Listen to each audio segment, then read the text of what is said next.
quickly into space. Concepcion, blockers in front, and here he goes. KC says TD. This is 365 Sports.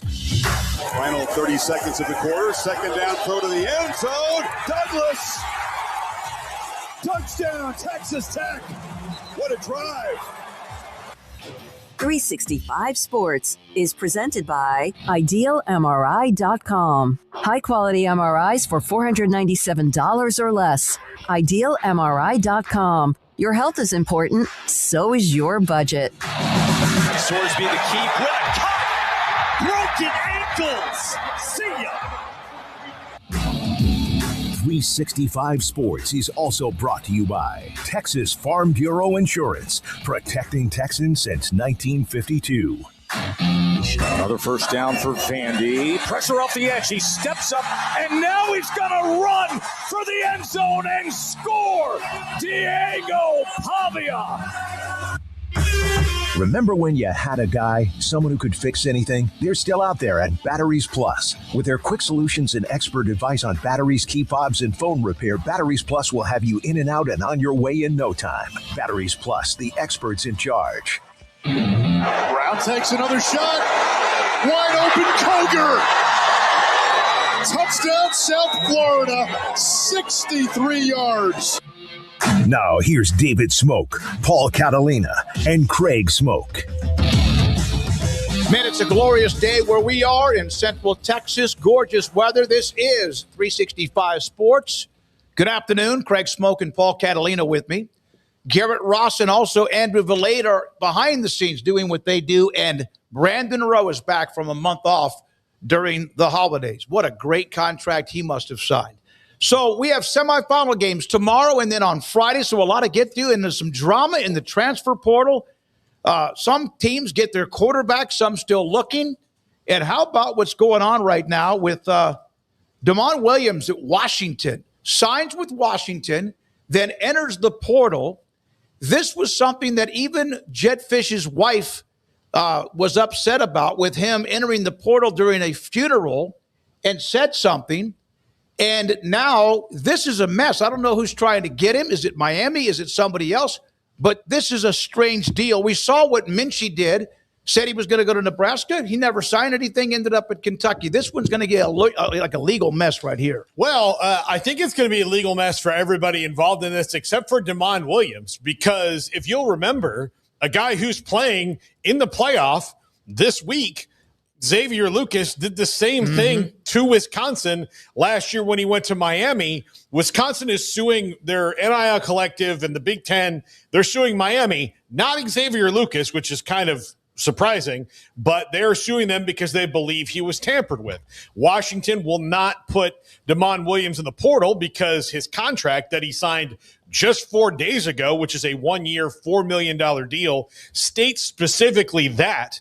And so there's a lot of questions here, but when it comes to Deont Williams, he's going to be playing wherever he wants next year, because all he has to do is drop out of Washington, enroll at the new place, whether it's LSU, Miami, or somewhere else, and go play there. And then the legal battle will go on while he's playing and likely not be solved until he's done in college. So he'll make more money. What my question is like, what changed in the 4 days of him signing a $4 million contract that he wouldn't have just done this 4 days ago? It's so bizarre because he and his representation signed this deal and they read it. Paul, what happened was Brendan Sorsby went to Texas Tech and Sam Levis started trending elsewhere in Miami, or somebody needs a quarterback. I think that's probably what part of what happened. But they knew that 4 days ago. They didn't know that they weren't going to be out on every quarterback is what I'm saying. So I think what happened is all of a sudden the people you thought were available are no longer available, and you go, where do we get a quarterback? You just asked yesterday, what's Miami going to do? They're in the playoff. Go get Deont Williams potentially, I guess. Maybe that's what it is. But why am I the person who asked that question when I'm not even in the business? The agents and the players should read these tea leaves too and not sign deals. That's my point is, if you can wait, Washington would have waited, right? They're not going to If he's got 12 more days or 10 more days to be in the portal, like this, that's where I'm confused as to why his representation would 4 days ago just say, well, nothing's going to get better than this, knowing that it very well possibly could. I mean, maybe they didn't know that whoever is offering this money might have offered this money, and who's to say what type of money they're offering? What if they threw another $1 million on top of it? Well, I think that's what happened. My point being is I don't think he has good representation, because good representation would have told him, wait a minute. I mean, possibly, but good representation is also going to get him out of this situation most likely, and he's going to get a bunch of money. So I don't think they really care about how it looks on their end. I think they're worried about what Deont Williams ends up getting, and their 20% or whatever ludicrous college agent percentage is going for Deont Williams. But, yeah, it's a messy, ugly situation that really is in a time where this sport's been having a pretty good news cycle. I mean, yeah, there's been some complaints about certain things, and certainly about the portal and the dates and how it all works. But it's been pretty fun to see these commits popping off left and right. And then you have a story like this that, again, is just kind of an attack on the entire infrastructure of the thing. What do contracts mean? Like, that's the other thing, Ball. Like, what do they care? The contracts don't mean anything anyways. So, like, yeah, sign whatever and get your bonus up front, and then turn around, and the moment somebody calls you to get out of it, you're like, well, it doesn't mean anything, so I'll just get out of it anyways. I'll have my cake and eat it too. I think that's what the agents are doing more than anything, is because there's nothing being enforced.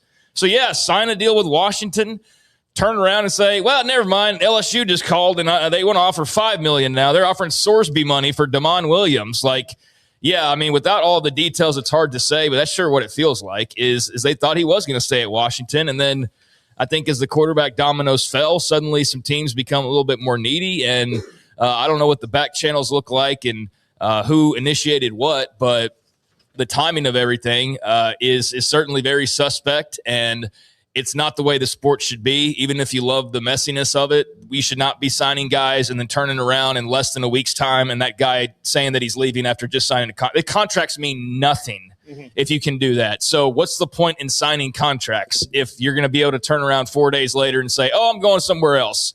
That's the issue. And so, again, that's something, until you actually put real rules in place, is going to be taken advantage of, especially by agents who are just going to always be doing what's best for their players because that's their job. And so, yeah, it sucks, man, that you could be, as a Washington fan, celebrating signing this great quarterback, and 4 days later you're waking up to a text or whatever that he's suddenly bound for wherever he's trying to go to at this point. Anybody's guess, Miami, LSU, kind of the usual suspects hunting for a quarterback.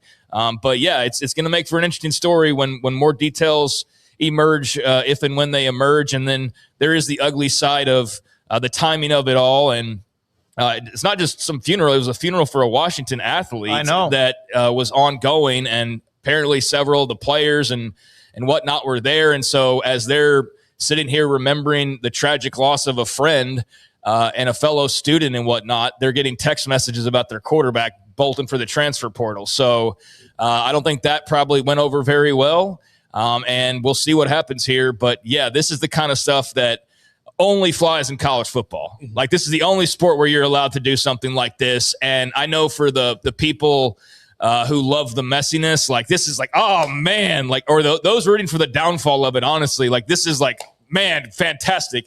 But if you really love college football and you want it to be the best version of itself, this is not the way that happens.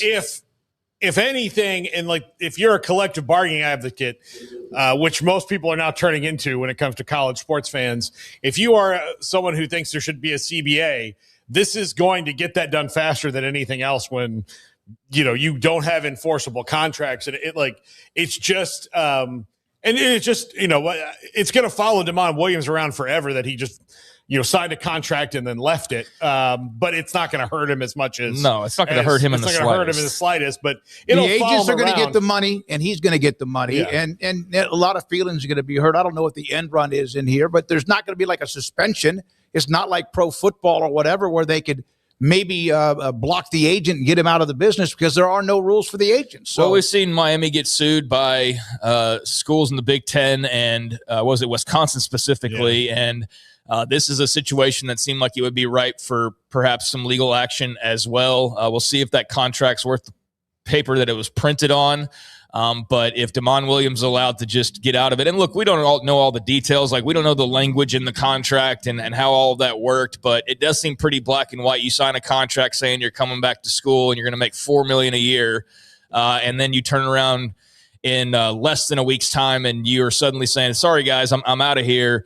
That's just that's not going to be great for anybody really involved other than the agent and the player. And we'll see what kind of grounds Washington has to prevent whatever they can. And if they can prevent him from, I mean, like you said, though, he can just drop out of school and just move on. So I don't know, man. This feels like one of those stories that's going to be on the pile of like what eventually broke the foundation from being turned it irreparable. This would be one of those types of things that I think you add up and it eventually just tilts the scales in a way where it's like, we have to collectively bargain. Like, we can't, if we sign guys and they turn around and just leave anyways, and there's nothing to stop them, what is the point of any of it? What's the point of any of it if it doesn't mean anything? So yeah, this would definitely push you more in the direction of, we gotta get some real professionalization going on here. So Ross Dellinger gets into some of the specifics here. He goes, the agreement prohibits a player from entering the portal once signed. This is why UW is refusing to enter his name into the portal. Number 2, prohibits the player's NIL rights to be used by any other school, though the player can sign outside marketing agreements.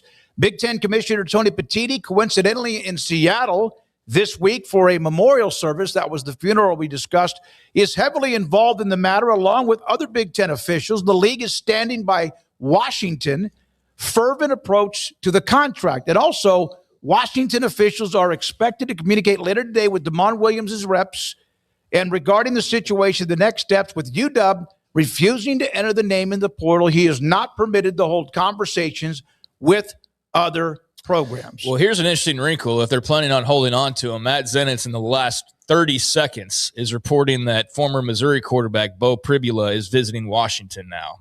So that coming down from CBS.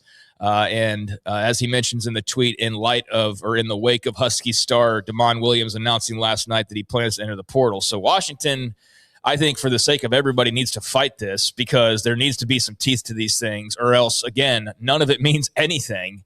And we hear these deals and it's all very fascinating and all of that, but it also just is going to ring hollow if a guy can be one place 1 second, another place another second. And guess what?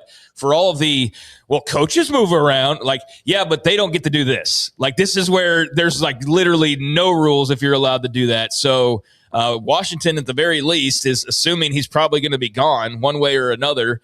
And they're already moving on Pribula. So there you go. A little bit of a tidbit to add on from the last minute or so. To me, you got to wonder, even if Washington wins this, how they don't want him around, do they? The talent, no matter what they did. But I don't know how you could go on together. You may want to get some sort of financial money back in return or set the precedent. But here. And the contract also says that the buyout is at the school's discretion. Yes, it could be $1 or it could be whatever. But the other thing about the buyout is you would assume that would have to mean the money's been paid, right? Well, if they haven't paid him the money, then how can he buy it out unless this is a penalty? So that's another legal thing of how can he buy himself? Like, they say you can buy yourself out of the contract, but if they haven't paid him any money from that contract yet, you don't think that he got a bonus? You don't think he got a signing bonus? That I don't know. It's only been 4 days. They could have just been waiting for the first of the next pay period to give him his first check or whatever. Yeah. So I don't know. That's a little minor thing on it, but again, Baker Mayfield set the precedent a long time ago of, he didn't, when he went to Oklahoma, he walked on. He wasn't going through the scholarship system, which is why he was granted his extra year of eligibility when he got it.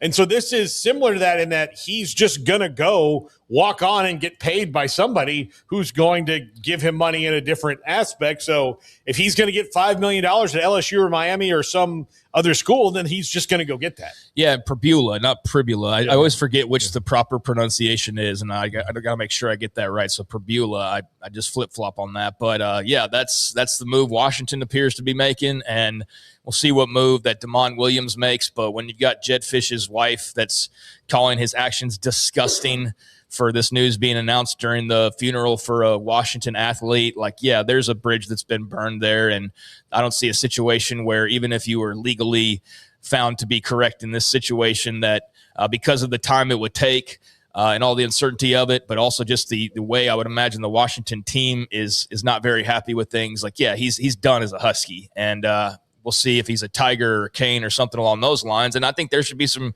repercussions, obviously, if you can prove that they were talking to him 4 days after he signed this contract, apparently. But we all know that's – I mean, who's going to go get them? The system in place is toothless. So I don't think if you're Miami or LSU that you're too worried about pressing certain buttons and having any type of really collateral damage as a result. So – yeah, it is what the system is right now. Things like this are allowed to happen, and it's the only sport where things like this are allowed to happen.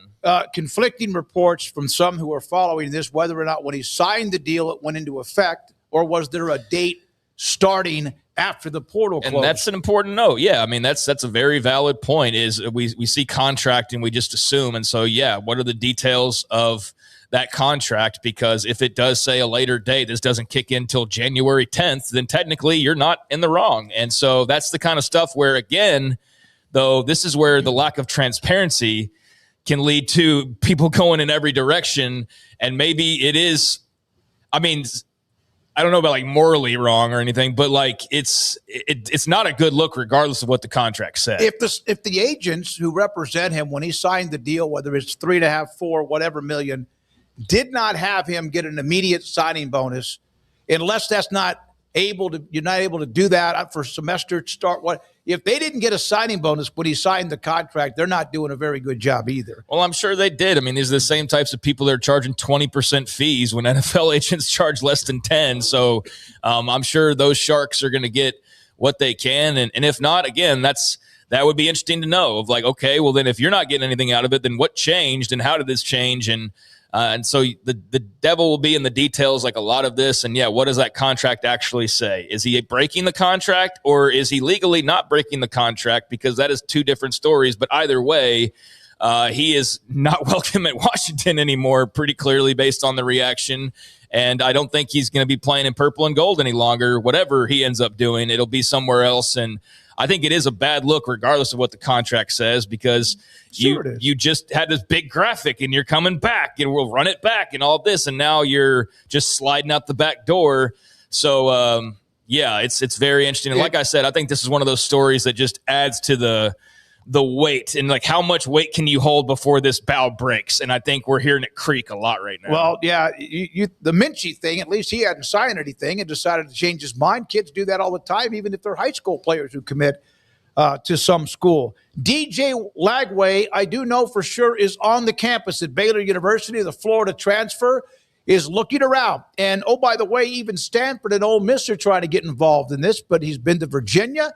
He is now at Baylor. He is expected to leave later on this evening. Not sure if there's any decision timeline or what, or if he even ends up at Baylor or Virginia or elsewhere. But he is on campus right now. He obviously grew up a fan of the school because his dad played at Baylor. I just don't know how much the two sides can help each other in the current state of Baylor football. Like, can DJ Lagway help them get a roster together that's good enough to where he's going to get better at quarterback, Baylor's going to win a lot of games, and Dave Arena's going to keep his job? I don't think that's a realistic expectation for either side right now. I don't know really where this ends up, but I think that it makes sense because of the history and being a legacy and all of that. And at the same time, he does have other options that might be more appealing. You mentioned like a Virginia, who obviously just played for an ACC title and got a pretty good year out of Chandler Morris. So I could see where that could be appealing. But Yeah, I think it's kind of like everybody else is coupled up and there's only like 2 or 3 people left on either side. There's the wallflowers are standing there. It's like, well, we got to pick somebody. And I kind of feel like those two are like, are you looking at me? I'm looking, we got something here. And I kind of feel like that's what it's like is everybody else has kind of been taken. You look around the room and, hey, are we the best fit for one another? I think we are. And I'm sure the contract will have a lot to say as well about where he ends up. But there is at least some familiarity. It's not like blind dating entirely. But to your point about how much it helps, I mean, it helps Baylor, Paul, because, I mean, what else do they have going for them? They got nothing right now. I mean, they've got no excitement to be had whatsoever. Their best players have all hit the portal, Keaton Thomas, Bryson Washington. And I know I heard some of the Baylor reaction to Bryce. Well, he fumbled a lot. And it's like, yeah, he was still one of your best players the last couple of years, though. Granted, he wasn't great last year. We don't know how healthy he really was. But, yeah, it's not like you lost like prime Lake Seastrunk or something like that. But he was still one of your better guys on an offense that wasn't really that great. So you thought with him coming back and like, oh, he and Pendergrass, and then we get a good quarterback, and what could this look like? Well, now you look around, and Keaton Thomas is even left, and Bryson Washington's now even left, and everybody else is pretty much graduated, and all you look around and you really see is like Dawson Pendergrass, and that's it, and then some freshmen. Well, they got 2 kind of pretty talented young freshmen, but that's some freshmen, like I said. So totally unproven. You're excited about him, but how many times have we heard that? About how many guys? I can tell you, I've heard way more tales about freshmen you're excited about that you weren't excited about by the time it was over versus those you're excited about that you were still excited about by the time it was over. So, yeah, they've got some talent, but we thought that last year too. And how did that work out? So I think that Baylor desperately needs this for excitement purposes, marketing purposes, and just to give them a little something to hold on to, because without it, what are you staring at? You're staring at, like, what in the world is this thing? This at least gives you a little bit of hope of, like, well, we got a good quarterback. I know he didn't have a great year last year, but maybe with some coaching up, he's better. Maybe health goes a long way for him. But, yeah, he's got to ask himself the questions of the money, and then what am I surrounding myself with? And right now it's a lot of freshmen and Dawson Pendergrass and a remodeled offensive line that they are very much going to work on right now. So, it'll be interesting to see what his decision is. Well, they have a defensive lineman, I think 3 offensive linemen, a cornerback that they've signed that also there was one of the young men, a defensive back from Oklahoma. I think it's Knighton. Was it Knighton or Griffin who had like almost 500 yards? So that's a little bit of the meat on the bone, but a lot of that is because Pendergrass was out and then Bryson Washington wasn't playing as much. Which is my point of, can they, like, Craig, I agree with you. He can help Baylor, I think, a lot more than Baylor can help him. But I don't think he can help them to the level that they're going to completely need him to. It's not like you can't recruit anybody. If you get him, that he might give you something. But, okay, so my point is, like, to sign a 7-figure NIL contract, which is what the going rate is for quarterbacks, I would, if I'm the people paying that, I would want some maybe more stability or knowing that this is going to at least get me to a point where I'm going to keep my job as a coach. I'm going to sell more tickets. I don't know if they can get enough around him for them to benefit from him enough and spend that money. I don't think at all that he's going to benefit from coming here. I don't know that he won't benefit from coming here, because if he gets healthy and Jake Spavital and he have a pretty good relationship, he could have a nice solid year that at least corrects the kind of negatives from a year ago and at least puts him back on track as far as his development goes. Now, no, he's not going to win a national title, but I do think he can improve his game and be a better version of himself, and that will go a long way into him playing pro football potentially one day. And I know what point you're trying to make, but I would just say they don't have an option. Like, they are a lame duck coaching staff. So, yeah, you probably shouldn't pay $3 million for a guy who's not going to take you to the Big 12 title game. But the alternative is you don't pay that. You have a way worse quarterback with nothing around him, and then you literally don't win any games, and then you are damn sure fired and all gone in a year from now. So they got to do what's best for them to try to win. And it may not look like it adds up.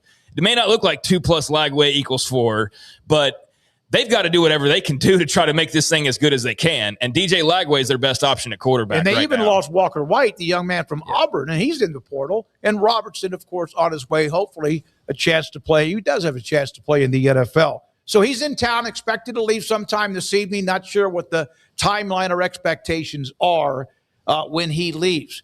Now, Nebraska, we mentioned Minchie, Notre Dame, commits to Nebraska, eventually signs with Kentucky. We had a conversation, you guys did, and you know more about Anthony Calandria of UNLV than I do, that he last night committed. I hope to God they got his name on a contract. Signed. It's official. Okay, good. It's official. Thank God. I can't. I got PTSD with them.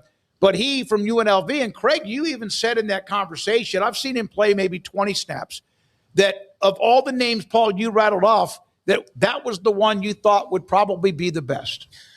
Did I? No, you said you'd rather have him than Kenny Minchie. Yeah, I was going to say. Yeah. I didn't think would have been the best. No, you said you said that you don't care if Levitt visits, you don't care if Lagway. No, but that was the question I asked is, would you rather have these guys than Kenny Minchie? Well, I think Kenny Minchie's a guy you're gonna have to develop. Right. I think development is for high school prospects. Now, not that you're going to develop portal guys, but if you are in Nebraska, you are not getting a developmental quarterback out of the portal. I don't think it serves you very well to do that. You want a guy with production. And that is what Anthony Calandria is coming off. 3,500 yards passing. Yeah, he's a dual threat quarterback. He fits well into the system. I, in fact, think this is an upgrade, at least in the short term, over Dylan Raiola. Oh, there's no doubt. Depending on whatever he turns into. Let me tell you why. But what he's been, this is an upgrade. 649 yards rushing and 10 touchdowns. Yeah. So you've got a dual threat quarterback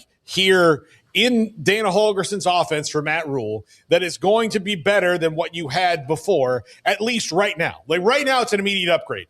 Dylan Raiola could go to Oregon or LSU or Miami or somewhere else and then all of a sudden get turned into a superstar, but we don't know that that's going to happen. You know that Anthony Calandria, while maybe he's not going to be first team all Big Ten, is an upgrade over what you have at quarterback on your roster now, that's for sure. Yeah, respectfully, he's definitely not going to be first team all 10. No. But hey, I know I'm just joking and just going along with what you're saying there. I think it's a nice pivot for Nebraska to find Calandria pretty quickly, and I think it's a good option for them that definitely eases the burn of the Minchie situation. And I think as far as experience goes, there's not even a debate to be had. He has far more experience the last couple of years.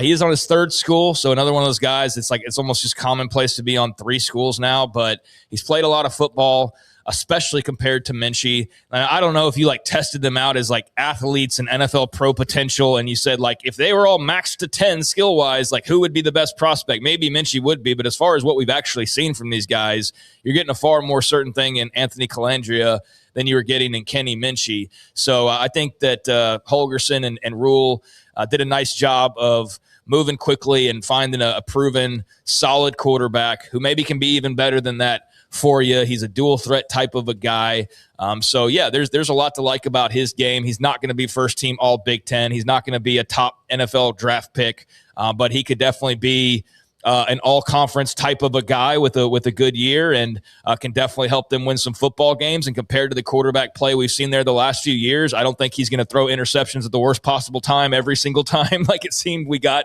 from whoever was Nebraska's quarterback. I think he can protect the football and give you some dynamic options there on offense. So I like that pickup for Nebraska. Their quarterback play had no chance to if they had a chance to get away, they 90% time did not. But he does run the ball pretty well. Also, now, I gotta say, on the turnover thing, he does turn the ball over a little bit too much. I'm just saying I don't think he'll do it in pressure situations as much as you've seen Nebraska kind of throw up all over themselves in every form and fashion, offensively, defensively, special teams wise. I think he does need to protect the football, but he is a pretty dynamic player. Well, again, he can run, and they haven't had a quarterback who could also run or whatever. So there we are, Anthony Calandria. So who replaces him? Who does UNLV and Dan Mullen get? Craig mentioned you go to usually 3 schools in a career: Jackson, Arnold, Oklahoma, Auburn, and now UNLV. The former Denton Ryan star is headed to UNLV. If Dan Mullen can't get something out of Jackson Arnold, I don't think anybody can. Very similar. Anthony Calandria had more production at Virginia, but they just weren't very good. It just was time for a change for him. He went to a different court. Tony Elliott's really good at coaching up quarterbacks. Dan Mullen is, in my opinion, even on another level of that. Really good at coaching up quarterbacks, especially mobile ones. Jackson Arnold's a former 5-star prospect. He's got athletic ability. He's just never really been a complete quarterback at all in his stops at Oklahoma or at Auburn. So if he's got a chance of doing that, I think it's best probably with Dan Mullen. Yeah, if Dan Mullen can't coach him up and get him to improve, then I don't know who's going to at this point. I mean, Auburn started off nice with that win in the season opener, and the first part of the season, there was at least a little bit of optimism, and obviously that faded, and it turned into another situation where he finds himself moving on once again, and you go from SEC school to SEC school to now going and joining up with the Rebs, but they've been producing some good talent like Calandria over the last few years with multiple coaches now having found success there. So I think that's a nice spot for him to kind of regroup and get his groove back potentially. And then maybe he doesn't. And maybe he's just a guy who's not going to ever live up to his high school football rating. And he wouldn't be the first. He wouldn't be the 100th. He'd be like the 1,000th guy that maybe that's happened to. Actually, way more than that. But point being that this is a nice fresh start. His last fresh start, you would think, but Dan Mullen will be the guy that will prove if Jackson Arnold can play quarterback effectively at this level or not. Well, he didn't play Baylor enough because he was dynamic in that opening game, running all over the place against Baylor at McLean Stadium. So there's another quarterback job that appears to be filled.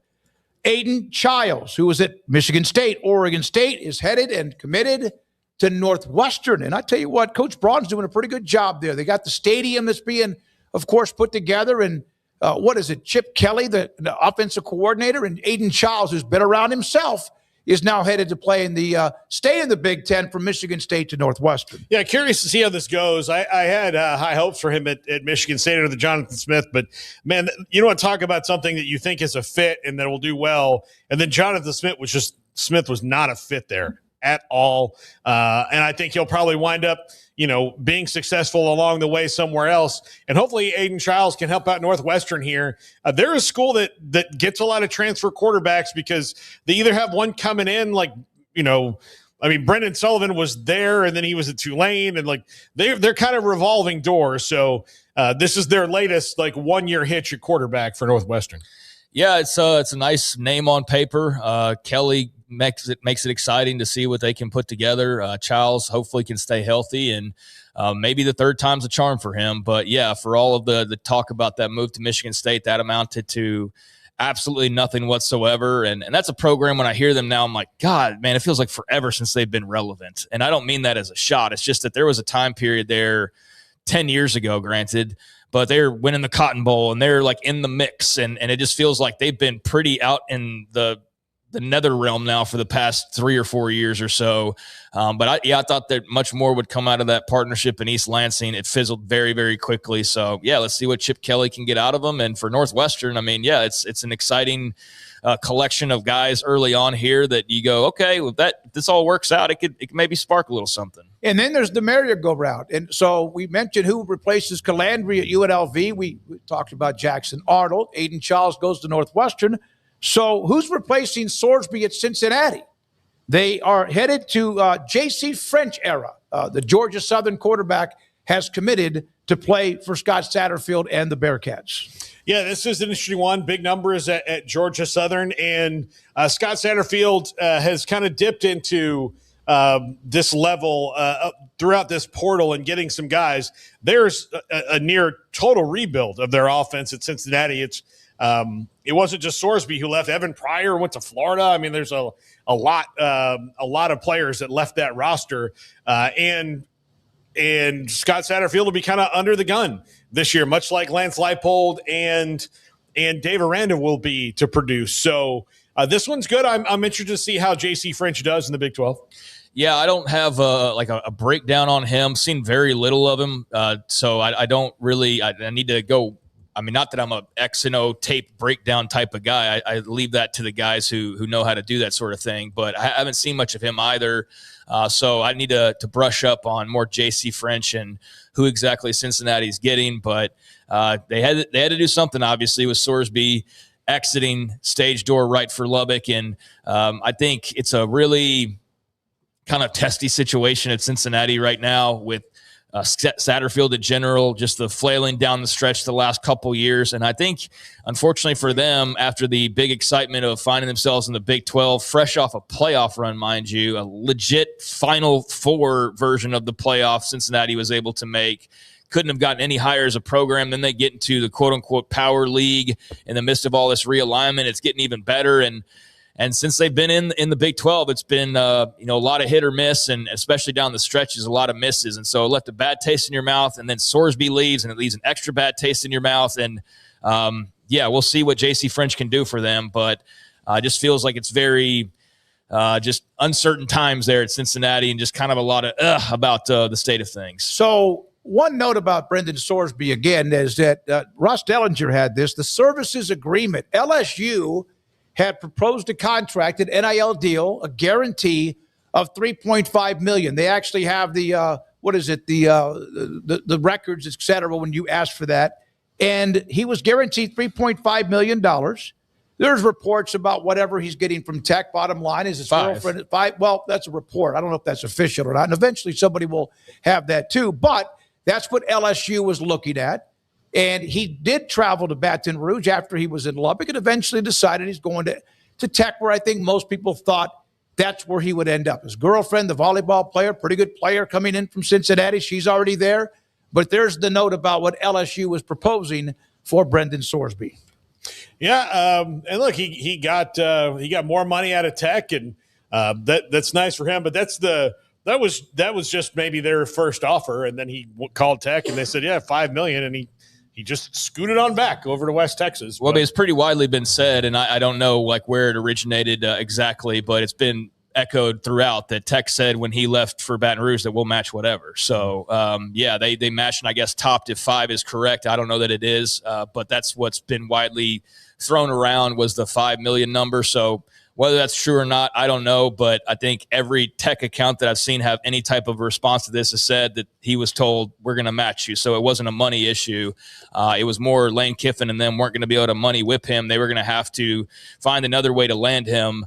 They didn't, and he's at Tech and had a lot of more reasons than just the financials to go there. Texas boy, girlfriend, it's been mentioned, obviously, playoff team that you're joining up. That seems to be in the early stages of hitting a pretty good stride. So there was a lot that was appealing for him in Lubbock. And if they did, in fact, say, we'll match whatever and we'll take it all the way up to 5, then I don't think it was probably that hard of a decision for him ultimately, because that's like 6 things on this side. And it's like, maybe you just really wanted to play for Lane Kiffin, or maybe you just really wanted to play in Death Valley, but versus all of the other things that Tech had going for them, yeah, it's not a surprise that Brendan Sorsby ended up, even if the money was equal, in Lubbock, Texas. His girlfriend's on campus. I mean, that's a huge deal as well. And again, we don't know all these deals. Eventually, some of them will be known. You see the website throw them out. They got pretty good sources, and a lot of them are the agents who might also be floating that out there. But again, that's a done deal. I was told as well by some Tech fans that said if Sorsby leaves Lubbock, then Tech will pursue somebody else, because they were going to put together a very nice, good contract that they thought would be fair, and that if he left campus and went to LSU, then they would perhaps take that off the table. Not if you want him. Don't let the ego get involved, and eventually they get him, even though he went to Baton Rouge. Well, the day after he went to Baton Rouge, Sam Levitt came and visited them, so they weren't being silly about it. Now, Sam Levitt's on a tour like Taylor Swift right now in every major football stadium he can get to, because he's at Tennessee today after being at LSU yesterday. So we'll see where he winds up, and I think Miami's got to be somewhere in there in the mix for him as well. All right, coming up next, it is Chris Lowe. He wrote a story about the legacy of the coaches, a part of the semifinals, and their connection to Nick Saban and more, and what they say about being on his staff when they were for however many years it was. That's next. This is 365 Sports. Petty Clinic, lowt.com. Dr. Ken Petty can help you perform like you want, and maybe you're not, in a lot of different ways. One, your energy level, your sex drive, your performance.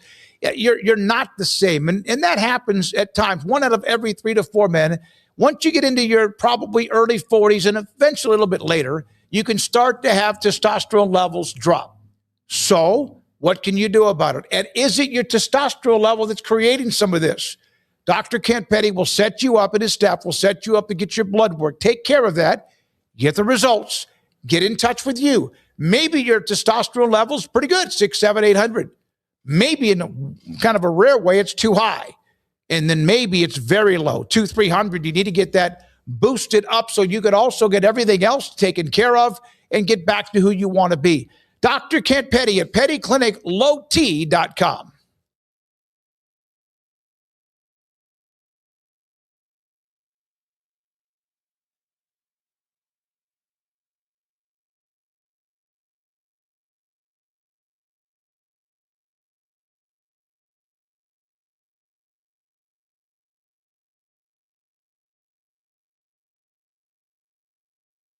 With over 25 years of excellence in IT, Carrion Solutions is your trusted technology partner.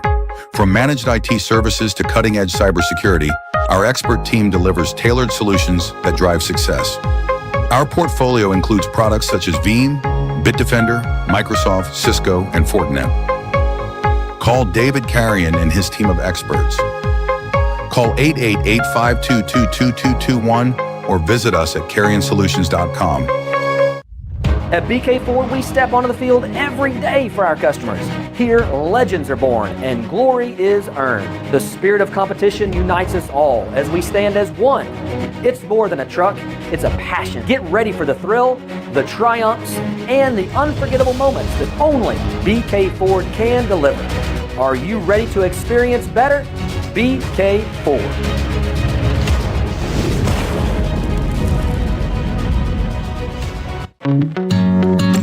Established in 2007 and independently owned, Alliance Bank Central Texas is committed to helping families and businesses meet their financial goals. From their tellers to their board of directors, they know the importance of superior service and competitive products. Customers have confidence knowing that their financial needs are in good hands. It's your bank, Alliance Bank Central Texas, with 2 Waco locations, 4721 Bosque Boulevard and 191 Archway Drive on Highway 84, and at alliancebanktexas.com. Member FDIC and equal housing lender.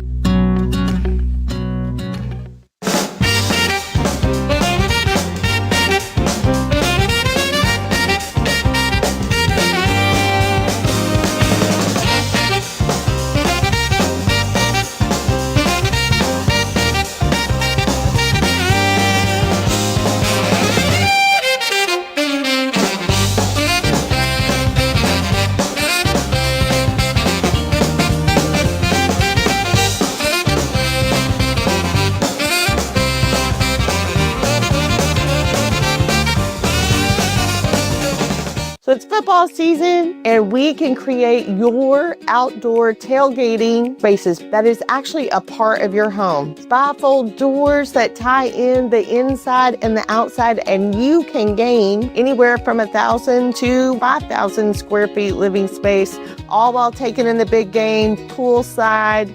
Call us at Gather & Co. Kitchen and Bath, where we can create your unique tailgating space. This is 365 Sports. The 3 o'clock hour is sponsored by Waco Custom Marketplace. Meats, sweets, Texas treats, and a cut above the rest. 425 Lake Air Drive, Waco. On 3 Sports, senior insider and writer Chris Lowe, who's covering, of course, the semifinals going on tomorrow night and also on Friday. His story about the Nick Saban legacy, the coaching tree, and more, and how it's affected the semifinals. Chris, thank you very much for your time. Are you on a bus on your way from one media session to another? Actually, yeah, I am. I'm headed to the stadium to do a couple more media type deals, but it's always good to catch up with you guys. Well, we appreciate you doing that. You could see this bracket leading to what we now see with these coaches and the impact of Nick Saban. Who among the 4 that are the left do you think has had the biggest impact being under Saban's staff? You know, Lanning was only there for a year as a GA. So Cignetti was there for 4 or 5 years. Mario was there for 3 or 4 years. I mean, I think they all in their own way.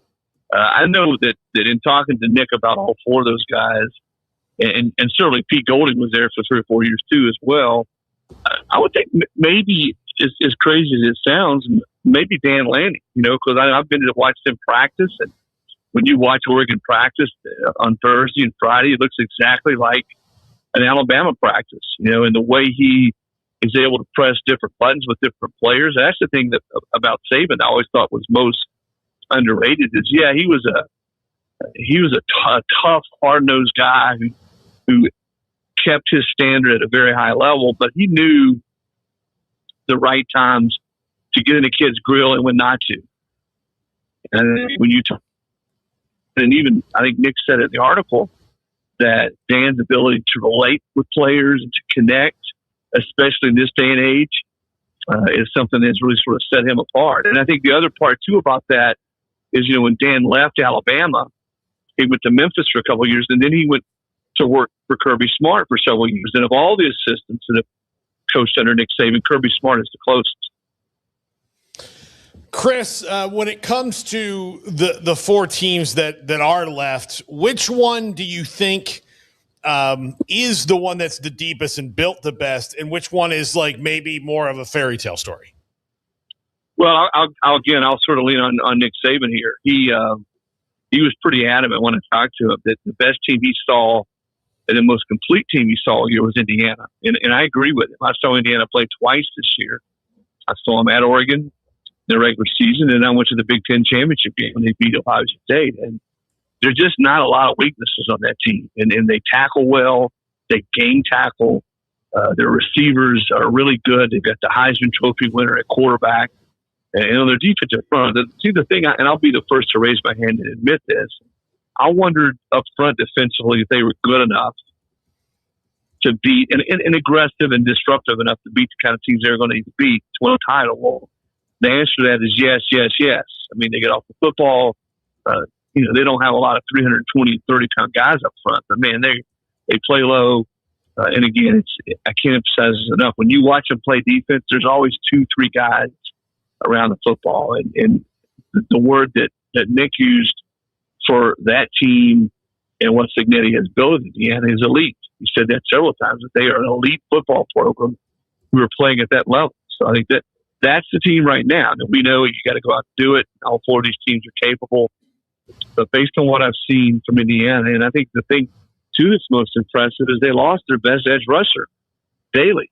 He got hurt celebrating after the Big Ten championship. He had 19.5 tackles for loss. He hasn't played, but they haven't missed a beat. So until I see someone take that team out and just sort of out physical them and outplay them, then to me, Indiana's a team to beat. Are you at all surprised that Pete Golding's been able to just slide in and keep this thing moving along, and not only keep it moving along, but take it to a place it's not been, and also do so while it seems like everybody around him team-wise isn't looking out the side door? They are all in on everything that's going on right now with the Rebels. Yeah, not so much Tulane. I thought Ole Miss was a better team, even with all the chaos, and Kiffin leaving and all the drama at home. I felt like Ole Miss was going to win that game. Boy, last week to do what they did to Georgia and score 27 points in the second half against the Georgia defense that hadn't given up more than 10 points in either of the 4 games leading into that game. And it was playing its best football, the Dogs were, to get behind and come back. And Chambliss was incredible in that second half. And I think defensively, they sort of beat Georgia at their own game. They beat them up in key stretches of that game. They got off the field defensively. Georgia was not able to run the ball consistently against Ole Miss as I think they had been.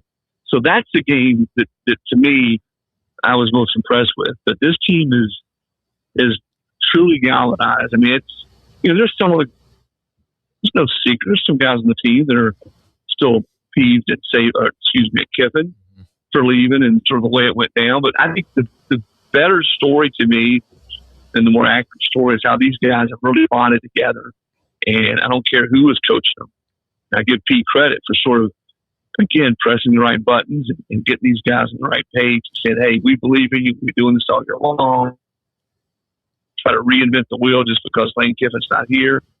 And they've responded. They played really good football. I tell you what, when you look at teams now that have a player who is dynamic as Chambliss is a quarterback, he can make plays off script. and can avoid pressure. And certainly he's going to need to do that against a Miami defensive front that is just lights out. A bunch of those guys are going to end up playing pro football.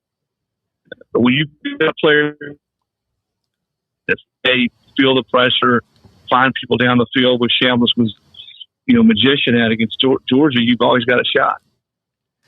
The juggling of the staff, and he kind of made comments about that today. To me, this has been not flawless by any means, but how they've handled it and the players have handled it. Could they have done that any better than they have? No, and I think, again, a lot of that's Pete Golding and his demeanor. And, he's not a guy he's just sort of him. He's the same guy he's been since he's been there as defensive coordinators. The players trust him. And I think having guys that have stayed, having a guy like Joe Judge, who's been there the whole time, and move him in as quarterbacks coach. John Garrison, the offensive line coach, has been there the whole time. And really the entire defense, with the exception of Lane's brother Chris, has stayed. So they've been able to piece it together. And listen, I know it was a hard decision, and probably Ole Miss fans are never going to get over it. But for Charlie Weiss Jr. to continue sort of juggling roles the way he has, and he's called 2 really, really good football games. I mean, he scored 41 against Tulane, scored 39 against Georgia, and you're working essentially 2 jobs and getting, 2.5 hours of sleep, flying back and forth. His commitment and what can't be an easy situation, I think it's another reason as the offensive play caller that they've been able to make this thing work. Chris, obviously today the big portal story is Deont Williams and backing out of the contract at Washington. Do you think that this might be a flashpoint for schools to say, we have to all get on board with collective bargaining, otherwise contracts mean absolutely nothing? Well, I think we've been saying that. It seems like there's something like this for the last year or so where, all right, this is it. This is going to be where we go from this chaos to some type of model that includes collective bargaining. I've never thought, guys, to be totally transparent with you, that the rev share model was going to solve everything. And I think we're seeing that. There's always going to be, the outside NIL not collective bargaining, the NIL collectives that are able to raise money. And if you want to get around something in college football, it's been going on for ages. If you really want to, you can find a way to do that. And so, yes, in the more ADs you talk to, the more people in the sport will tell you that they think the way to really have any type of real regulation and make it closer. I don't know if this is a good thing. Depends on what side of the fence you sit on, but make it closer to the NFL is to go to some type of model that is collective bargaining. So everyone's got a salary cap, players, employees. You know what you have to spend. There aren't a lot of surprises or unknowns. And right now, you hear all these numbers. Well, this team is going to pay 5.5 for this quarterback, or they're going to be able to put together this contract. Well, this kid's going to leave after like the kid you just referenced.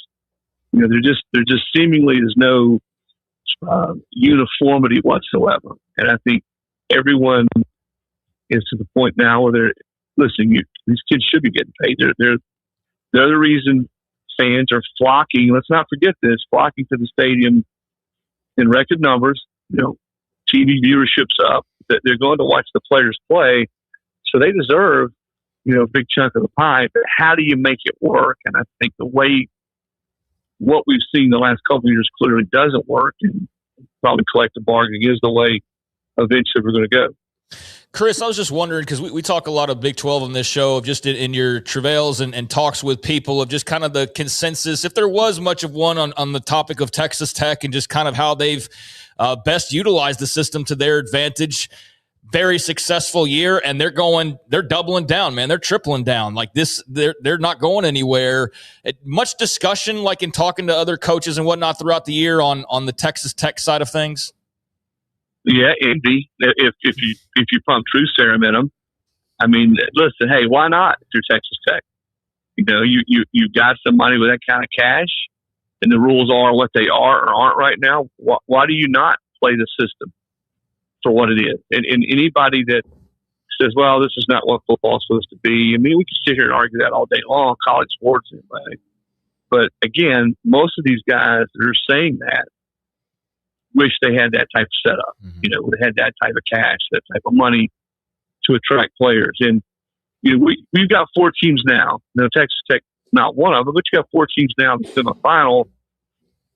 Whoever wins, it's going to be going on 25 years at minimum since anybody's won a national title this year. Miami won in 2001. Oregon's never won one. Indiana's never won one. Ole Miss won one in 1960 under Johnny Vaught. So that tells you right there that the models change, the sports change, the landscape is different. And if you are a Texas A&M, if you are an Ole Miss, if you are in Indiana, you have a chance, in this landscape to sort of join the party, per se. And I think that's what Texas Tech has done. And I'm sure others are trying to follow that model best they can. I think it's refreshing with what Tech has done, Indiana's done, even with the Ole Miss. It's been, 70 years almost or so with them. And then no matter how good Oregon has been, as you know, Chris, they've kind of knocked down that door but have not been able to get through it as much as they had glitz and glamour along with some success. How refreshing, in your opinion, is it? I think it got stale. You had that stretch where the SEC was winning every year and pretty much was the same teams. It was Bama, Georgia, Bama, LSU had that great team in 2019. And I thought in that stretch, the SEC was really, really good, but I thought it was top heavy. And I think now what you've seen happen is the SEC is not as top heavy. You've got more situations where the 8th or 9th best team beats the 1st or 2nd best team. And that didn't happen so much from, say, 15 to 23. And, to your question, I think it is good for the sport. College football is better, or at its best, when you've got all regions of the country who are playing at a pretty high level and have a chance. And that's why I know there's a lot of jokes made about the West Coast. Of course, SC is part of the Big Ten now, and UCLA, Washington, Oregon, et cetera. But it's important that it doesn't just become a regional sport, that it's not just dominated by the schools in the Midwest or the Deep South. So, yes, I do think it's refreshing. Chris Lowe with us on 3 Sports, the semifinal games tomorrow, the coaching tree of Nick Saban, and so much more. Chris, Paul, you have one more to close it out? Yeah, how much, you said that, it's better in all the regions. How much will, as they work to reform the playoff once again, and wherever that goes, will the reality of that ever trump the tribalism of the conferences?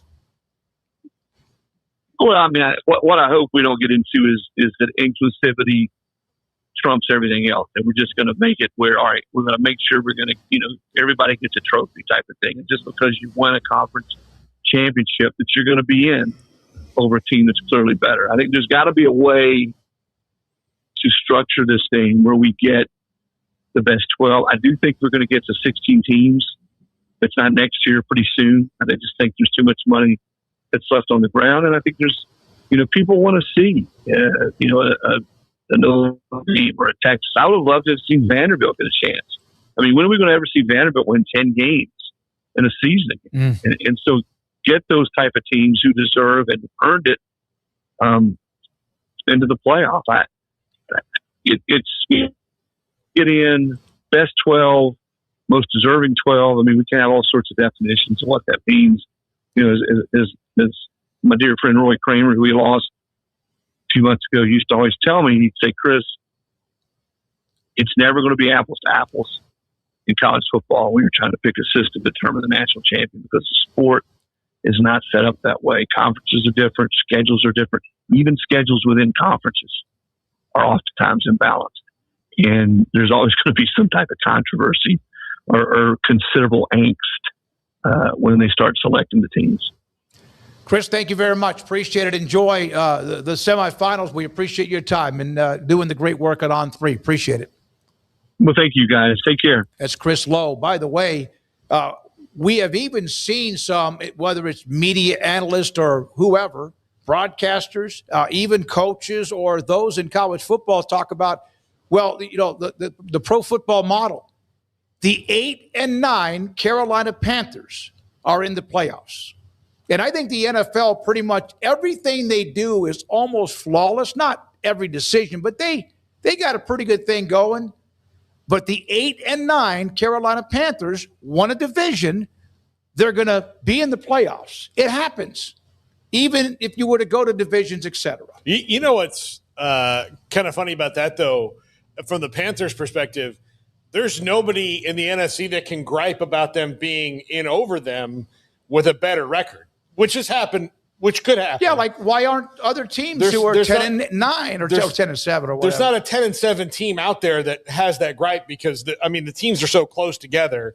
8-9, like, yeah, that's how it is. And I don't think it, like, when that does happen, because it'll happen one time where an 8-9 team gets in over a 10-7 team because they're in a super division and they didn't win enough games in that division. But the team's not going to be able, well, this is nonsense that we're not in. They just know how it works. So there are, Minnesota, Detroit are 9-8. They're not in the playoffs. Of course, in the same division. They're in the same conference, too. But there's not, So, and again, that's how it is. So 8-9, 9-8, they're not sitting there saying like, oh, we should be in over them because we won one more game. It's just that the rules are there before the season begins, and the ACC had a lot to do with this too. But the bottom line is we have 4 teams that seem to be rolling right now in the semifinals tomorrow night and also on Friday.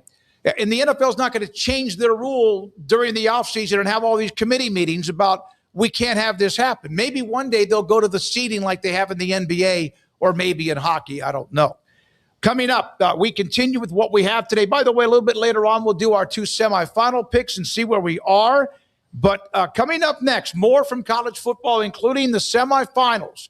Hearing from Pete Golding, hearing a few other notes. Indiana fans going crazy for rally towels. That's next. And this is 365 Sports. Alan Samuels, Dodge Chrysler Jeep Ram Fiat with Ted Teague, the general manager and CEO, and David Gray in charge of their fantastic sales department. They have closed out the year. There are still incentives available for you, and you can still get what you want this week at Alan Samuels. Right now, here you have 2026 may be here, but some of the incentives from 2025 have carried over. A Jeep Gladiator Rubicon, a whopping $12,000 off. Need luxury in your truck? That's what you get. The 2025 Ram 2500 Limited, $15,000 off MSRP. 2025, the Grand Cherokee, the Jeep Grand Cherokee, $33,805 plus tax, titles, and license, a part of that as well. Family comfort. Have you seen or driven or been hearing about the Jeep Grand Cherokee, the Wagoneer?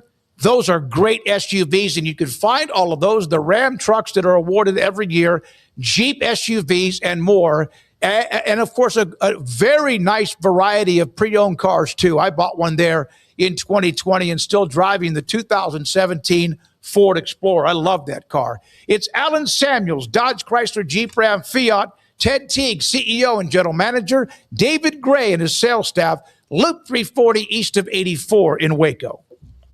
My go-to guy. Can you fix my smartphone? Yes. Do you have car batteries? Yeah. What about golf car batteries? Of course. Battery for my G-Fob? Absolutely. My boat? Huge variety. Toy boat? Sure. Motorcycles? You bet. My apartment building? Whole building. Do you have batteries for my party lights? Yeah. Batteries Plus, the experts in charge. It's time to start something new at Alan Samuels. Drive in with huge savings on all of our Chrysler, Dodge, Jeep, and Ram vehicles. From the trail-conquering Jeep Grand Cherokee, towing in style with a Ram Heavy Duty, or cruising the city in a sporty and luxurious Ram 1500, we've got the perfect ride for you. Stop by Alan Samuels in Waco, where we make car buying easy. Come by. Let's be friends.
Hello, I'm Camille Johnson with Camille Johnson Realtors. We specialize in selling residential real estate agent all across our community, and we love serving all types of families. We have been in business at Camille Johnson Realtors for almost 9 years, and I have been a residential real estate agent for almost 40 years. And we love our partnership with 365. So thank you for partnering with me, and thank you so much to all of my clients that have made our company a success. Joint pain? How long do you got? I'm talking about my back, my elbow, and my shoulder.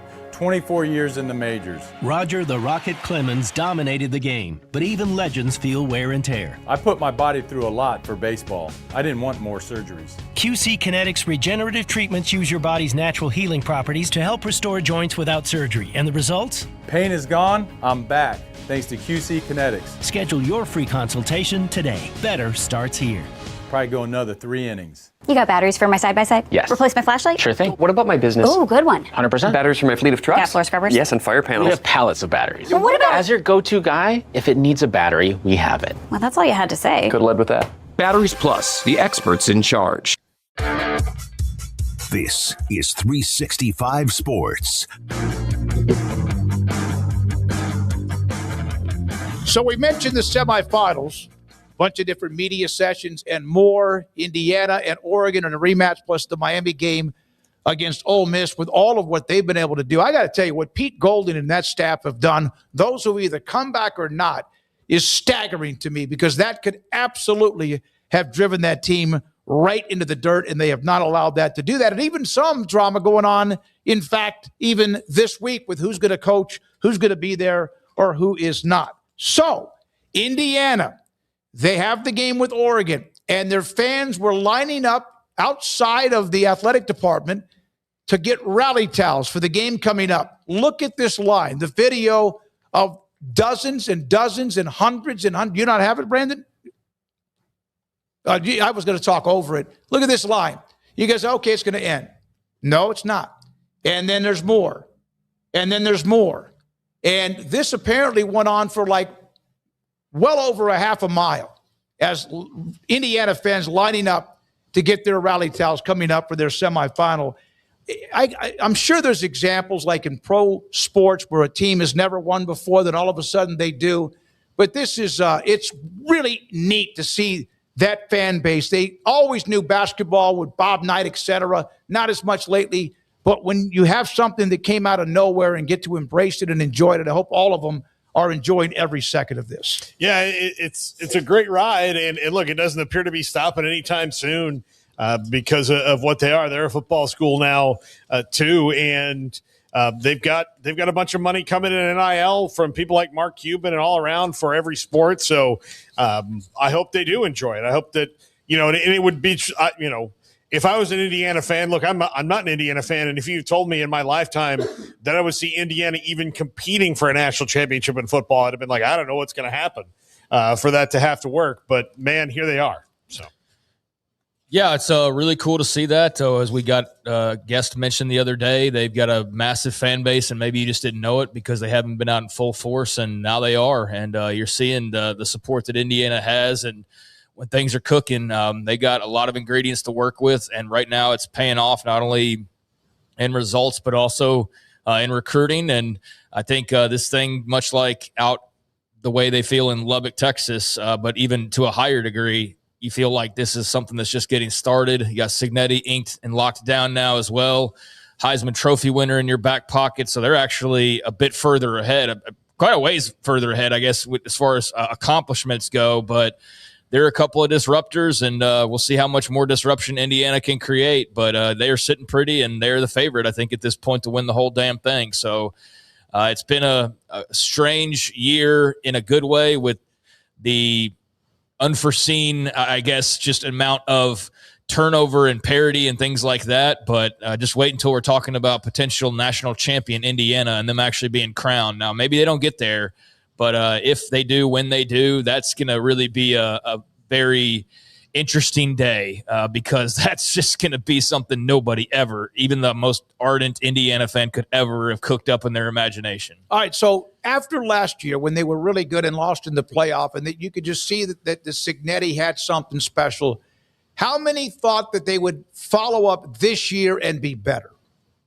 I didn't think they would be better. I thought Mendoza was a really nice pickup, but I didn't think that they were necessarily going to go win the Big Ten and beat everybody in their path and then go and destroy Alabama. Yeah, I didn't predict that would happen. I didn't think they were just going to be fly by night and go to the wayside, but I didn't think they were just going to run it back and take it even farther than they did, because it did feel like it was a little bit of, at least initially, not a flash in the pan as a program, but just for that particular team, like they were just going to turn it all around and bring it all back and do it all over again and do it even better.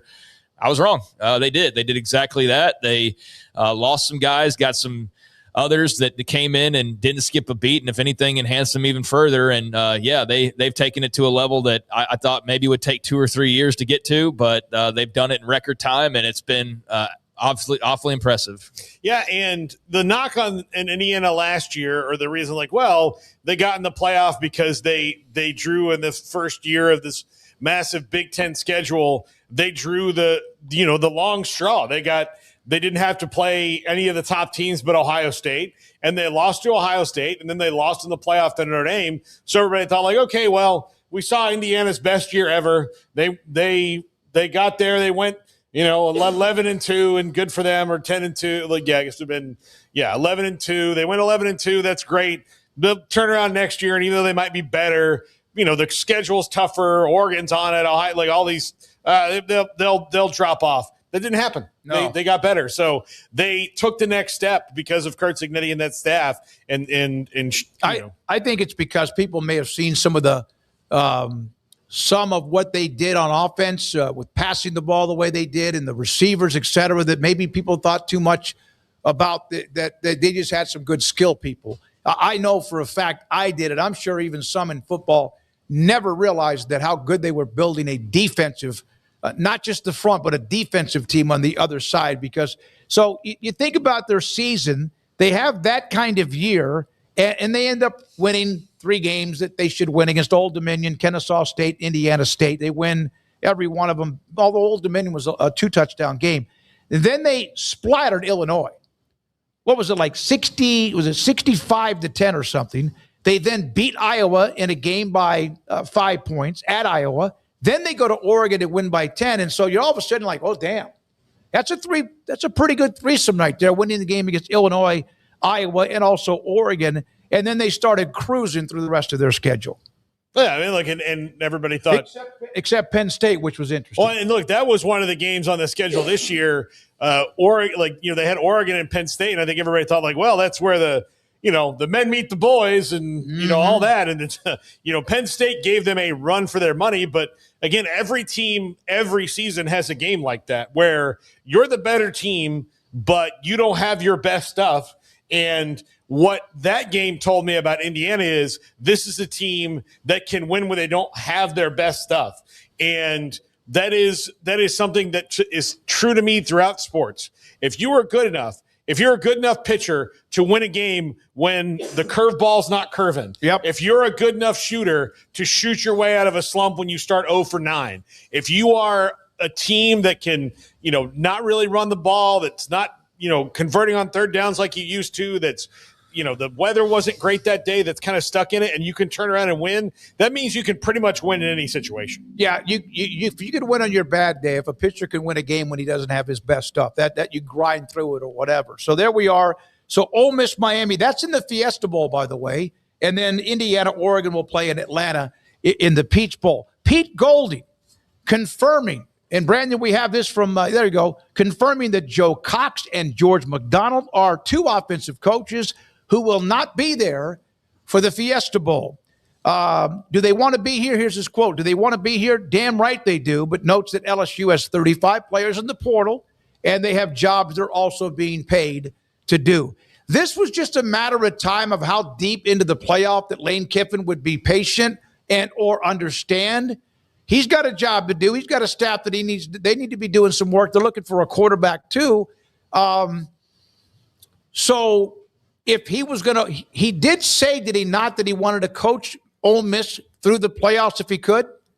So how would he have handled that with coaches that need to be somewhere else if he needed to be at LSU? So how would he have handled that? if he is starting to maybe, okay, you've had him for 1 week. Okay, you've had him for 2 weeks. And I get what he has to be focused on LSU.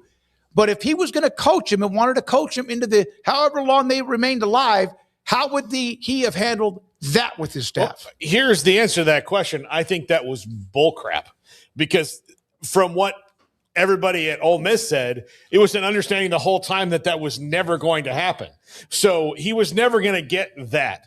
So what do you do on your way out the door to try to save a little face, maybe with your current team or your ex-team, is I wanted to be there with them. I wanted to be there with them, and they wouldn't let me. Okay, yeah, but like that was known. Like the team wasn't like mad that he wasn't there. I mean, clearly not mad that he's not there. This was clearly worked out by the academic staff, or the athletic staff there, from the AD on down, when it was going to happen. So I think part of him saying that is knowing it was never going to happen, but he can go out there and pretend like, oh no, I wanted to be a part of this, because it wasn't ever realistic. Yeah, I just think he would have done what Lane Kiffin always does, as self-serving as he is, and made it about himself somehow. And some ways he would have coached the first game and then said, "Oh, I'm sorry, guys. Now I have to leave. I got to go recruit for LSU." I don't know. I don't think he ever planned on actually doing it. I don't think he ever thought he probably would be able to do it. And I think that what Lane Kiffin says should be taken with a grain of salt a lot of times. So I know I won't get an exclusive interview with him one day. I really don't care. But I call a spade, and he's full of shit a lot of times. So I don't really take everything he says as gospel, especially when it's something that makes him look bad, that he's twisting to make himself not look as bad. Yeah, this was going to run out of gas, and you could see, and I get what he's worried about again, but at the same time, yeah, this is kind of cute. Oh, this is nice. I'm really nice to everybody, despite what I need. Okay, this has been long enough. Now, Joe Judge of Ole Miss, been around the game for quite some time. He's asked how hectic the week has been. His answer was, "My neighbor next door was Aaron Hernandez. I know this is still more chaotic." That's saying something. That's saying something. When you'd obviously be the first coach they called that day when it happened, like, "Hey, did Aaron just get arrested for murder?" And you go, "Oh, let me look out the window here." Are there four cops? So. Are there 4 police cars around his house? Yeah, that's one heck of a statement. Yeah, it's there's so much coming and going, and you're sitting there in a room preparing, and you're basically having to give the other coaches that are coming back notes like, "Hey, this is what we talked about. This." I also don't think that this is probably the case for Ole Miss, is they might have some specific installs for Miami this week where they've got a couple of wrinkles, but given the fact that the offensive coordinator is just not there the whole week and is going to come in and call plays, to make it easier for him, you're basically just telling him, "Hey, get out there and we're going to kind of just do what we know we do. And if it works, it works. If it doesn't, it doesn't," which makes the Georgia game even that much more impressive, in that you beat a team like Georgia knowing that there was probably not as much time spent on doing specific things for Georgia like you would be in a normal game week. Yeah, I just think that Aaron Hernandez anecdote was just absolutely wild, and nobody could have possibly, if a million guesses, thought that would be the answer or reply that he would have. So that was just one of those like, wait, what type of statements, and hilarious also at the same time, just how random it was. But yeah, did not see that quote coming. And yeah, certainly if you were living next door to Aaron Hernandez, you've seen wilder things than anything having to do with college football, as crazy as college football might be at the moment. So we mentioned Golding and Ole Miss, and the back and forth with some of the assistants, and now just a few that are a part of it as they head towards this game against Miami. Golding was asked a question earlier today about the staff and how they're trying to juggle all this. Our team had a message. They had a message about how they prepared and how they play, and that they weren't tired of playing. And I do think the message is, I'm replaceable, you're replaceable, our players are replaceable. Right? I think you want to build a program to where it's heading in the right direction, and one person, one player, or anything like that's not going to derail that. There's been too much invested in that, and it's been aligned correctly that one person is not going to impact something so drastically. If it is, it's probably not built right. The only thing that was different is who's running out of the tunnel. And to be honest with you, I don't think the players give a damn who runs by the tunnel. All right, does it make sense? They care about their plan. They care about getting held accountable, right, and how they're going to prepare. And they care about people that care about them, all right? And I think that's been the message our players have created. But I don't have to say to anybody else. I said Joe Goldie one time. It's Pete Goldie, obviously. And it's interesting. He started out as a GA at Delta State, where he played football, at Tusculum. And then Delta State, as we talk, southeastern Louisiana, as we talk about coaches and where they have started and where they are now. Coming up, Zach Gelb with us. Zach with the Compass Radio Network and part of the NFL studio crew. He'll join us next. And this is 365 Sports. Ideal MRI, Dr. Rob Maxey and his partners, a great business inside the Central Texas marketplace on the southern part of Waco off I-35. It has a state-of-the-art imaging machine. If your doctor wants a good look at a muscle or a ligament or some kind of damage that's creating you in a lot of pain and it needs a better look, you get the evidence. I know we've heard coaches say film don't lie. Well, neither do the images when you get an MRI, whether it's on your lower back or whether it's on your neck or whether it's your shoulder or your knee, wherever it is. Your doctor gets, again, the MRI. You go there, it's $497 or less every single time. The average is $1,100. So Ideal MRI, get your doctor to contact them. They'll set up the appointment. There's no long wait when you get there. There's no just big, huge room at a hospital that could take forever. You never know how long it's going to take. When you do get there, you'll get in and you'll get out, and they'll get the images. Your doctor will, too, in the portal at idealmri.com. Did you know that 1 out of every 4 men have symptomatic low levels of testosterone and don't even know it? And if you think you're too young to worry about it, guess again. Low T levels can make you feel tired and grumpy, raise your cholesterol, and cause weight gain. Petty Clinic Low T can set up same-day blood screening and results. So if you're tired of being tired, call or go online at pettycliniclowt.com. It's a private clinic with an atmosphere catering to men. Affordable, only $165 a month, including lab work, office consultation, testosterone injections, and follow-up visits, compared to $300 or more a month in Dallas or Austin. And you don't have to drive 90 miles one way or the other and fight the traffic. Petty Clinic Low T has board-certified physician consultations and will provide the best form of brand-strength testosterone. Contact Petty Clinic Low T for increased energy, improvement in sexual desire and performance, mood, concentration, even a decrease in body and belly fat. Just off Highway 84 and Old Hewitt Drive in Woodway, pettycliniclowt.com.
Whatever it is you wrangle, whatever seeds you sow, no matter what you nurture or what you choose to grow, at Texas Farm Bureau Insurance, we're proud to protect all Texans. This is 365 Sports. Zach Gelb joins us, does the studio work for the NFL with Compass Network, and also joins us on 365 Sports. All of us here with Craig and Paul, David Smoak. Zach, thank you very much. Let's discuss the semifinals, man. Ole Miss, what a game and a win against Georgia. Miami continues to be very impressive. Let's discuss that game first. Yeah, I like Ole Miss to win the game. I think it's going to be very close. I know that the playoffs, they've been back and forth, and some weeks you get games that aren't the most entertaining, and then you get some surprising ones. Like, who would have thought Miami was going to beat Ohio State? Who would have thought Ole Miss, after earlier in the season dominating Georgia for 3 quarters, and then in the fourth quarter letting the game get away from them, would find a way to beat Georgia? But here we are right now, where it's Miami up against Ole Miss, and it comes down to for me, in a game where both these teams are evenly matched, I just have more trust in Trinidad Chambliss than I do Carson Beck, where I think if both are off, Chambliss can find a way to work through it and get an explosive player or two to go win the game. And Kewan Lacey's having what is really a underappreciated season in terms of the national landscape with other running backs that we do highlight. So I'm going to take Ole Miss to beat Miami coming up tomorrow. Carson Beck, to me, is if he can play the kind of game he did against Ohio State, where he's not like a bus driver, would not be fair, because he's got skills that he can have games where he's electric and he can throw 4 or 5 touchdown passes. I don't think that's happening against that kind of defense that Ole Miss has, but they just need him not to be bad Carson Beck. And that would make me a little nervous as I was Miami, is just don't be bad Carson Beck that throws 4 picks before halftime. Yeah, and that's the thing, because it's a team game, right? You got to play all 3 phases of the game, especially when you get to this time of the year. And who knows, it could come down to a kick, and maybe the Ole Miss kicker doesn't have it and the Miami kicker does. Like, that stuff does happen. But that was the ultimate difference maker for me in this matchup. I look at Beck and I look at Chambliss. If both are off, I expect Beck to be worse. And then if both are on, I think the ceiling actually for Trinidad Chambliss, even though 2 years ago people were talking about Carson Beck potentially one day become the number 1 overall pick in the draft, I just think that Chambliss is more of a game changer, where when you look at Beck, it's just too much all or nothing with him. Now, to your point, Paul, he did manage the game up against Ohio State. They got the big pick 6 too. So it was tough to kind of mess that one up. And when needed to, he did step up to the occasion and cap off a big drive. But I just trust Chambliss more than Beck going into this one. How impressed have you been by the way Pete Golding's held this all together when it could have completely slid off the tracks? And I mean, I don't know how it all would have worked. Like Lane Kiffin saying he was going to try to coach, but we know he's full of it, Zach. I mean, it's on record multiple times that he is, but I don't know how they could have made that work, but they decided we're not going to try. We're going Pete Golding, and that's that. And to see where they are now, man, just what a hell of a job by him, and not to mention the back and forth of this staff this entire time as well. It's just kind of amazing. Yeah, no, it's a great point, Craig. And also, if you didn't have a dog in the fight entering the college football playoff, how can't you root for Ole Miss? Chambliss is an awesome story. Kewan Lacey's having an unbelievable season. You look at the coaching situation. Basically, they were the hot girl at the dance, and there was one other, like, more attractive girl there, and somehow the scummy boyfriend ended up, when he had something really good, finding a way to go home with the girl that was slightly hotter than you, and you kind of got left there with, like, the makeup running down your face, and you were crying and all that stuff. But they picked themselves off the map, and they showed that they could go win this whole thing. And they're 2 wins away from winning a national championship. And wouldn't that, like, this should be a time we're praising Lane Kiffin. Like, look at the job that Lane Kiffin's doing, but he's made himself the villain of college football. And I don't fault him for going to LSU. If it was Florida, I would have understand the hatred. Like, I get going to LSU, but how he left and how he was trying to make this as, it was this really tough decision and God led him to LSU and all that other stuff. And I'm not knocking religion, to be clear, but you went there because you think it's easier to win a national championship at LSU, and the resources are unbelievable at LSU. LSU's top 5 job in the country, and look at everything that you did at Ole Miss. He probably thought, all right, this year was the apex. I finally got into the college football playoff. And I'm not saying that Lane's surprised that they're in this spot, but down deep, he thought it was going to be easier to win a national championship long-term than what this Ole Miss core was capable of. And it would be cool to see them get through the next round and then play for a national championship where Lane keeps on getting these bonuses and the coaches keep on going back and forth. And Lane really doesn't have any part of it anymore because this is no longer his team. And good for Pete Golding. He's more than just cursing up a storm type of coach. He's had success the first 2 times in the college football playoff. Yeah, and there's not as many coaches now after each week goes by that are now allowed to be a part of what Ole Miss is doing. I would think, and I don't know, there's probably some examples that if a head coach was to leave for another program, they truly would want the team that they were at to win and have success. There might be an ego involved there, but those are the guys they brought on board, along with the coaching staff. You think Lane Kiffin wants Ole Miss to keep winning? It's a great question, Smokey, because if they do win it all, like I think he's fine up until this point. But if they go on to win 2 more, you left. And guess what? You're going to be clowned. It's going to be you left to go try to win a national championship at LSU. The program you built brick by brick at Ole Miss is going to win, like if they did win it. So I would say at this rate, I don't care about the phoniness and all the social media tweets and after the game, how he's keep on tweeting about Ole Miss. I think he would be lying, and it wouldn't be the first time Lane Kiffin lied, if Ole Miss wins tomorrow night and they go on to win the national championship, that he's really happy for everybody when you left this school because you didn't think they were going to win a national championship and you thought it was going to be easier at LSU. He'll find a way to make it about himself. Well, of course he will. In the first tweet. Yeah. Be like, I'm so proud of these guys I did this for. Well, he would probably go and be on set with ESPN before the game would be my guess. Oh, he wanted that. Yeah, he wanted that. In fact, I thought that was one of the narratives or one of the thoughts last week that he was wanting to be a part of that. And then I don't know what happened. I think they said no. I think they're like, we don't. I don't think ESPN we don't want to be part of this whole little, tete-a-tete right here. Zach, Oregon and Indiana played early this year. It was a really, really good game. The thing about, the cliche is, it's always hard to play a team twice, and it's cliche because most of the time it's true. Neither team has had peaks and valleys of the year that would indicate this is a different game this time around. Do you think we'll see pretty much what we saw before and coin flip it to who wins? So a lot of times people, they do say that, Paul, it's so tough to beat a team twice in a season. Did Texas Tech struggle with that with BYU? No. I didn't see that to be the case. This is a huge moment for Dan Lanning. I'm a huge fan of Dan Lanning. But he needs a big-time win. And last year, he won the Big Ten, first year with Oregon in the Big Ten. Before, Oregon did go to the Big Ten. He lost to Kalen DeBoer at Washington twice.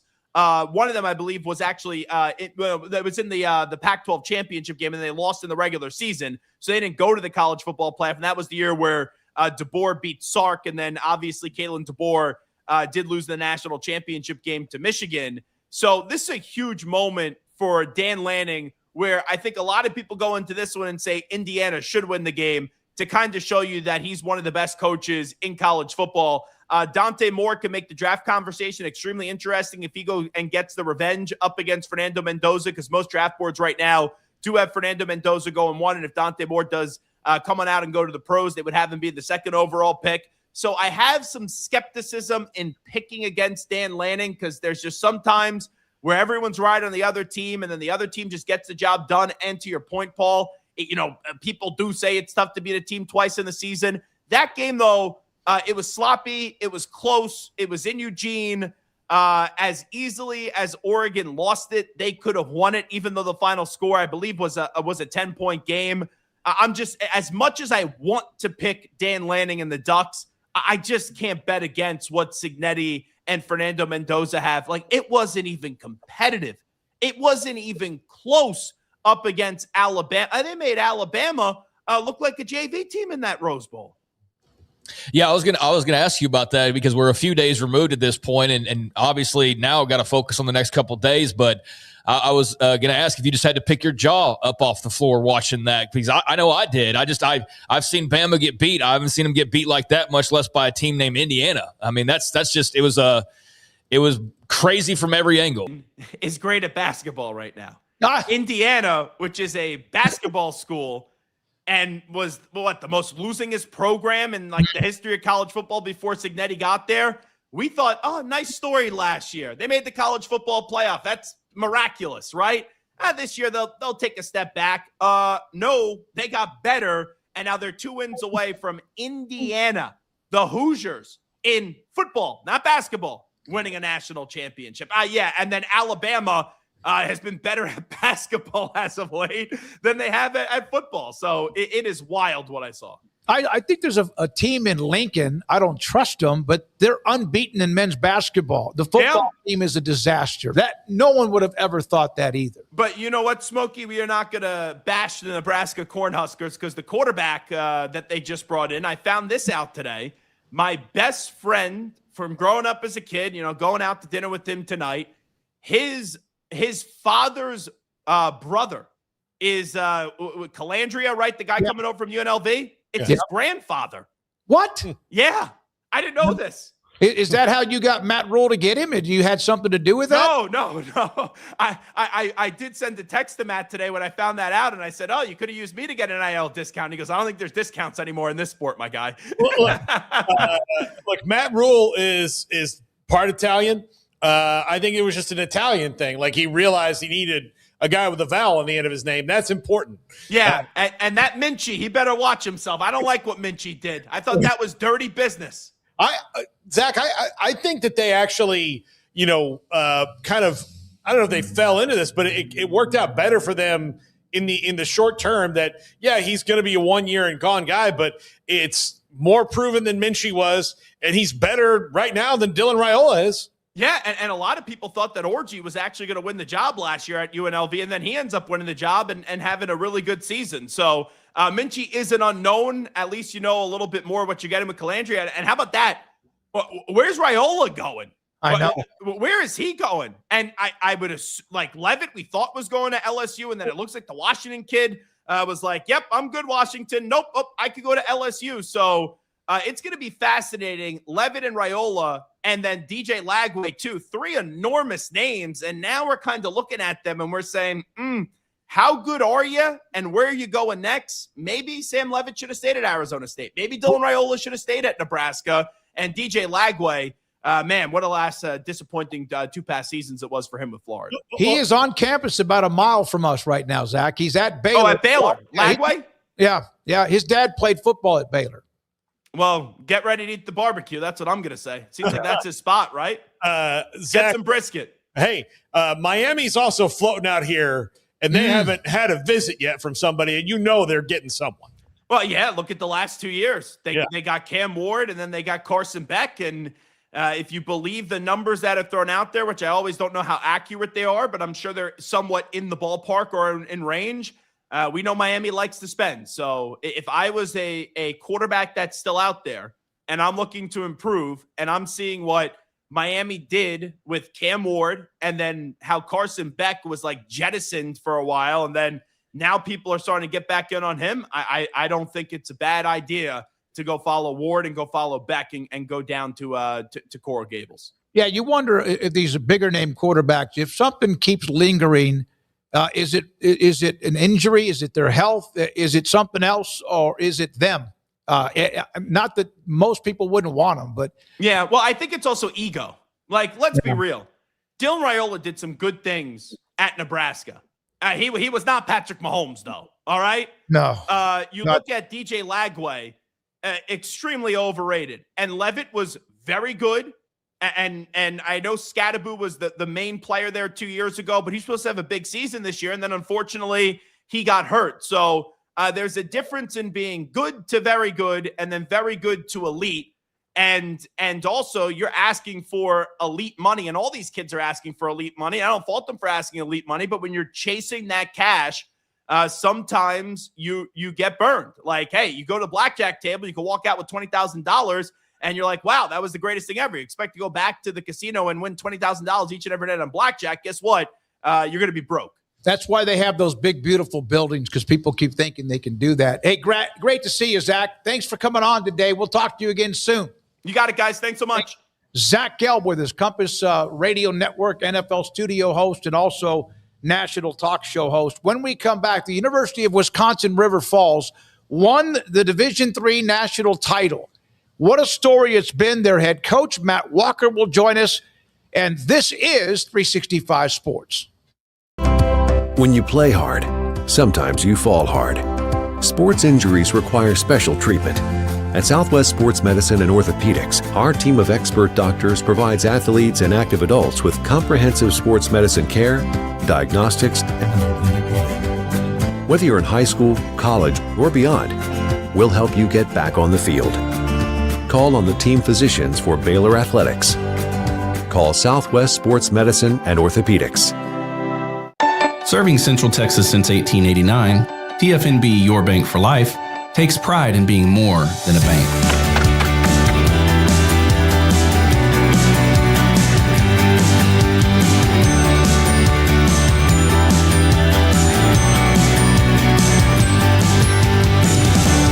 TFNB, we remain committed to these principles. If you value them too, come join us. TFNB, your bank for life. UBO Business Services. We are a studies-based service organization that is the best in Texas when it comes to copiers, printers, and scanners. The way we quantify that is through a company used by millions of corporations called Net Promoter Score. What Net Promoter Score looks at are your Google reviews. We have a better Net Promoter Score than HEB with a 65 and Ritz-Carlton Hotels with a 70. According to Net Promoter Score, if you're a 70 or above, you're considered world-class in customer service. UBO Business Services is an 86 when it comes to Net Promoter Score. You can find us at ubeo.com, ubeo.com. What does being different mean to me? You know, that is an interesting question. Because there really isn't one way. There's a bunch of different ways you could do it. This is the Sonos Arc Ultra, and this is what you need to know about. It represents one of the easiest ways to get into high-quality home cinema without loads of cables and faffing around. And that's because the Arc Ultra provides full Dolby Atmos without any rear speakers thanks to its sound motion technology. And Sonos is actually calling sound motion one of the most significant breakthroughs in audio engineering in nearly 100 years. It's an amazing setup, it sounds absolutely fantastic. I love the absence of fat. If you're a Sonos person, there's a reason you're watching this video.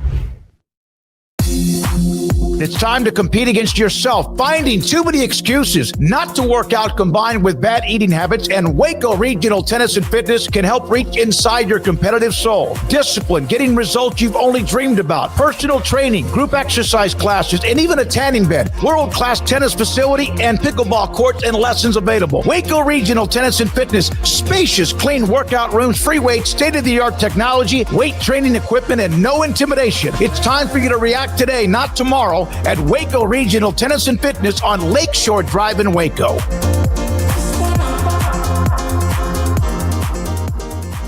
I pitched in the major leagues for 24 years, and let me tell you, I can feel it in my joints. Shoulders, elbows, and knees. Trust me, pain doesn't retire when you do. I tried everything to get rid of the pain. Nothing worked until QC Kinetics. Baseball legend Roger Clemens and other patients are getting lasting relief with QC Kinetics regenerative treatments. No surgery. I trust QC Kinetics. You should too. Let's commit to getting rid of all the pain. Schedule your free consultation today. QC Kinetics. Better starts here. This is 365 Sports. What a week it's been for University of Wisconsin River Falls, winning the Division III national title.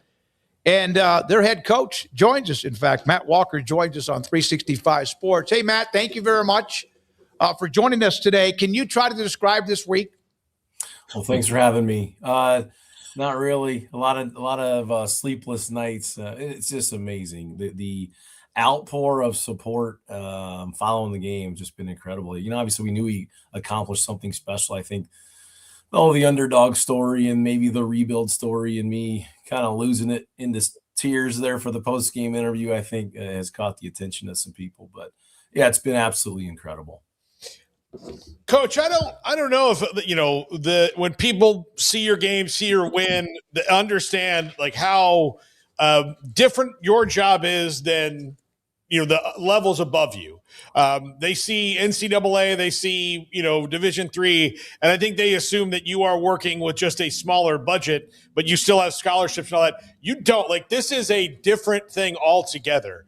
What is, not that it's more rewarding than a team that wins a national championship in anything, but what does it feel like when you've done this after all the hills you have to climb as a Division III coach?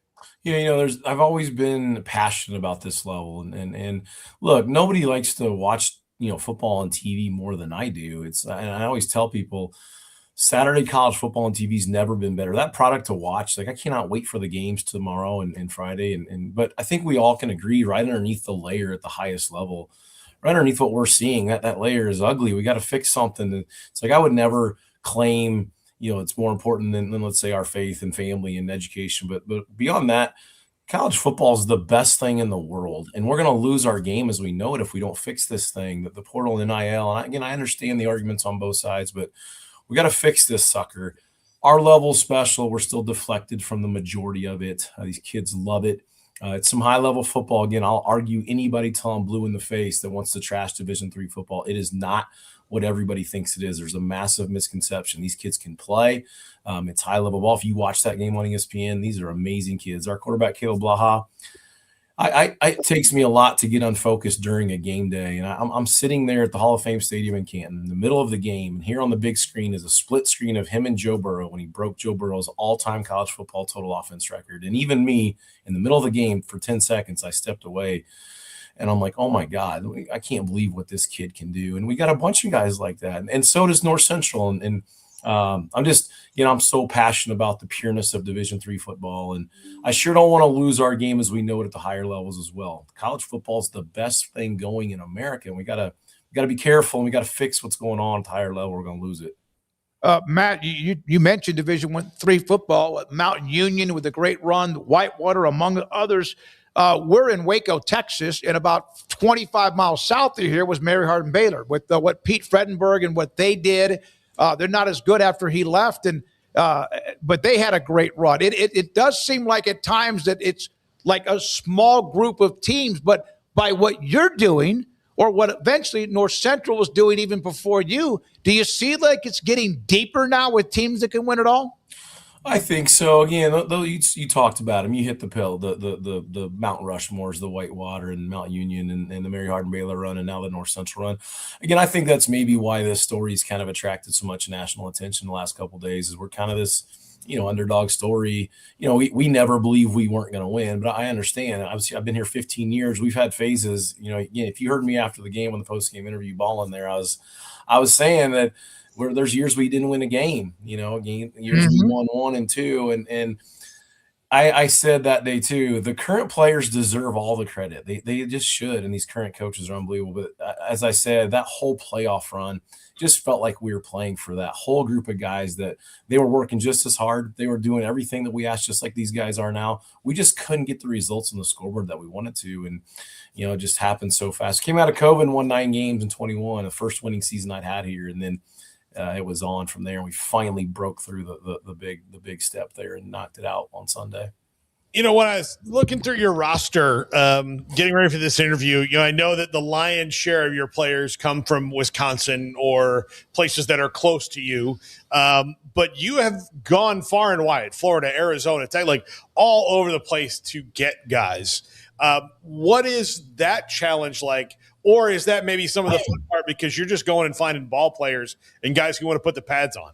Yeah, I think that, the majority of our recruiting is still regional. We're a unique location right by really part of the eastern metro, Minneapolis, St. Paul. So we have the ability to recruit both states. We're just into Wisconsin. So I always say our roster is kind of 45-10, Wisconsin, Minnesota, and then this 10% group. Everyone's looking for new and unique pockets outside of the regional area. And you can do it now with social media, and it's easier to get a hold of people. But Chicago's been a nice answer for our league, and we do okay there. But we're the only ones in our league that have the airport. MSP Minneapolis Airport is 25 miles from us. And we said, let's go the other direction. Let's use this airport to our advantage. And Arizona just became an answer for us. There's no Division III football, incredible talent, amazing kids that need more options out there. So we went out and hit a home run. We have, double-digit kids from Arizona on our team. And, a lot of those kids making key plays on Sunday are from Arizona. So I think it can only help. Again, it's one of the – you grow up around the Midwest like I did in this area. You grow up knowing Division III.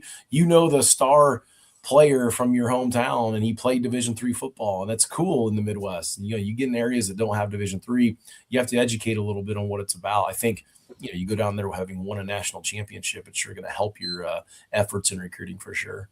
So what was the moment, and it's not a play, or maybe it is a game. Matt, what was the moment when you felt like you guys had turned the corner, not just this year, but leading up to this year?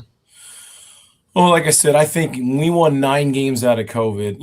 Here's what I tell you. Again, these phases, when I took the job, we didn't even look like a college team. We had 44 guys on the roster. We didn't look like a college football team. I said, that's got to be first. We did it. Mhm. We had to get competitive, and we're in the best league in the country. I don't think anybody's debating that anymore. We had 6 of us in the top 25 at most of the time this year. So we had to get competitive in the league. We did it, but we couldn't get over the hump. I think we had our best team going into COVID in 20. We didn't get to play.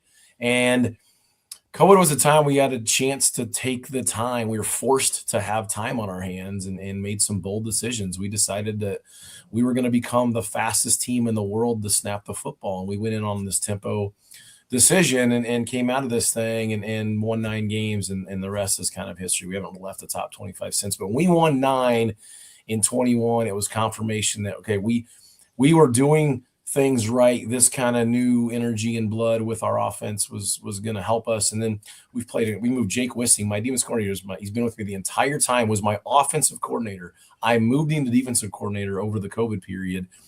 All he did this year was lead the country in takeaways and keep North Central under 20 points for the first time in 101 straight games.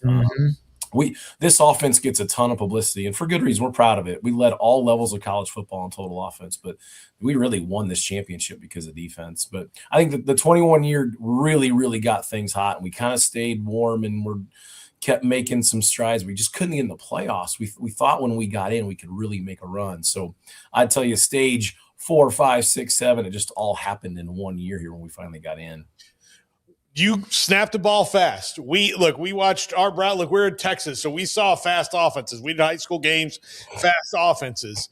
When you need to run out the clock, do you get antsy when you look at that? Like when you look at the play, there's 17 seconds on it. You're like, what are we waiting for? Yeah, it is uncomfortable. But we tell the guys when it's getting uncomfortable, we know our foot's on the throat. Like it's a good thing because we're about to win the football game. So you just got to deal with it. We know it's a good problem when we're uncomfortable because we can't go fast. It means we're about to win the football game.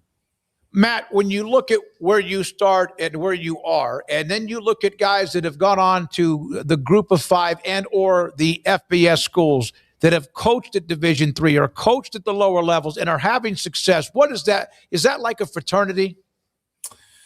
Yeah, it is. I think that everyone has their own path and has their own goals and has their own visions. To sit here and tell you that my phone hasn't been ringing a little bit would be a lie. I am never going to try to actively leave this place. This town and this campus have some charm that I cannot put into words. I owe a lot of people that stuck with me through some tough years there and held true to the committing to my vision. So I'm not going to actively try to get out of here. Again, if the Pittsburgh Steelers or Baltimore Ravens want to pay me $1 gazillion to come, I think my team would understand. But I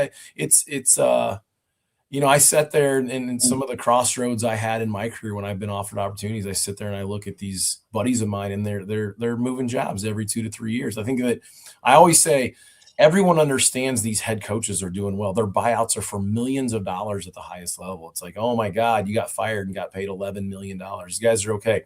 What no one talks about is it's the poor little kids of assistant coaches that really gets chewed up in our world. Their young dads are moving jobs every 2 years because their boss just got fired. And these little kids are moving around. I got 4 kids and it was never something I was dying to do. We wanted to dig some deep roots and be here forever. And again, if the right opportunity comes that I can't turn down, and I'm honest with my football team, of course they're going to understand. But it's a unique profession, that's for sure. You again, you mentioned that 1996 was a postseason before you got back into it with what you did. You've mentioned your emotions in the post game. I got to tell you, I loved it. I mean that's real right there. There's no. That man, everything was real. I loved it. I'll tell you what, it's funny. I've joked, but it's the truth. Everyone, that's been getting a lot of attention. I said it was, and this is true. It was really an out of body type experience. I don't know what the hell I said, and right when I got done, I don't know what I said, and I told everyone, thank God it came out that way because everybody loves it right now. But I didn't even know what I said.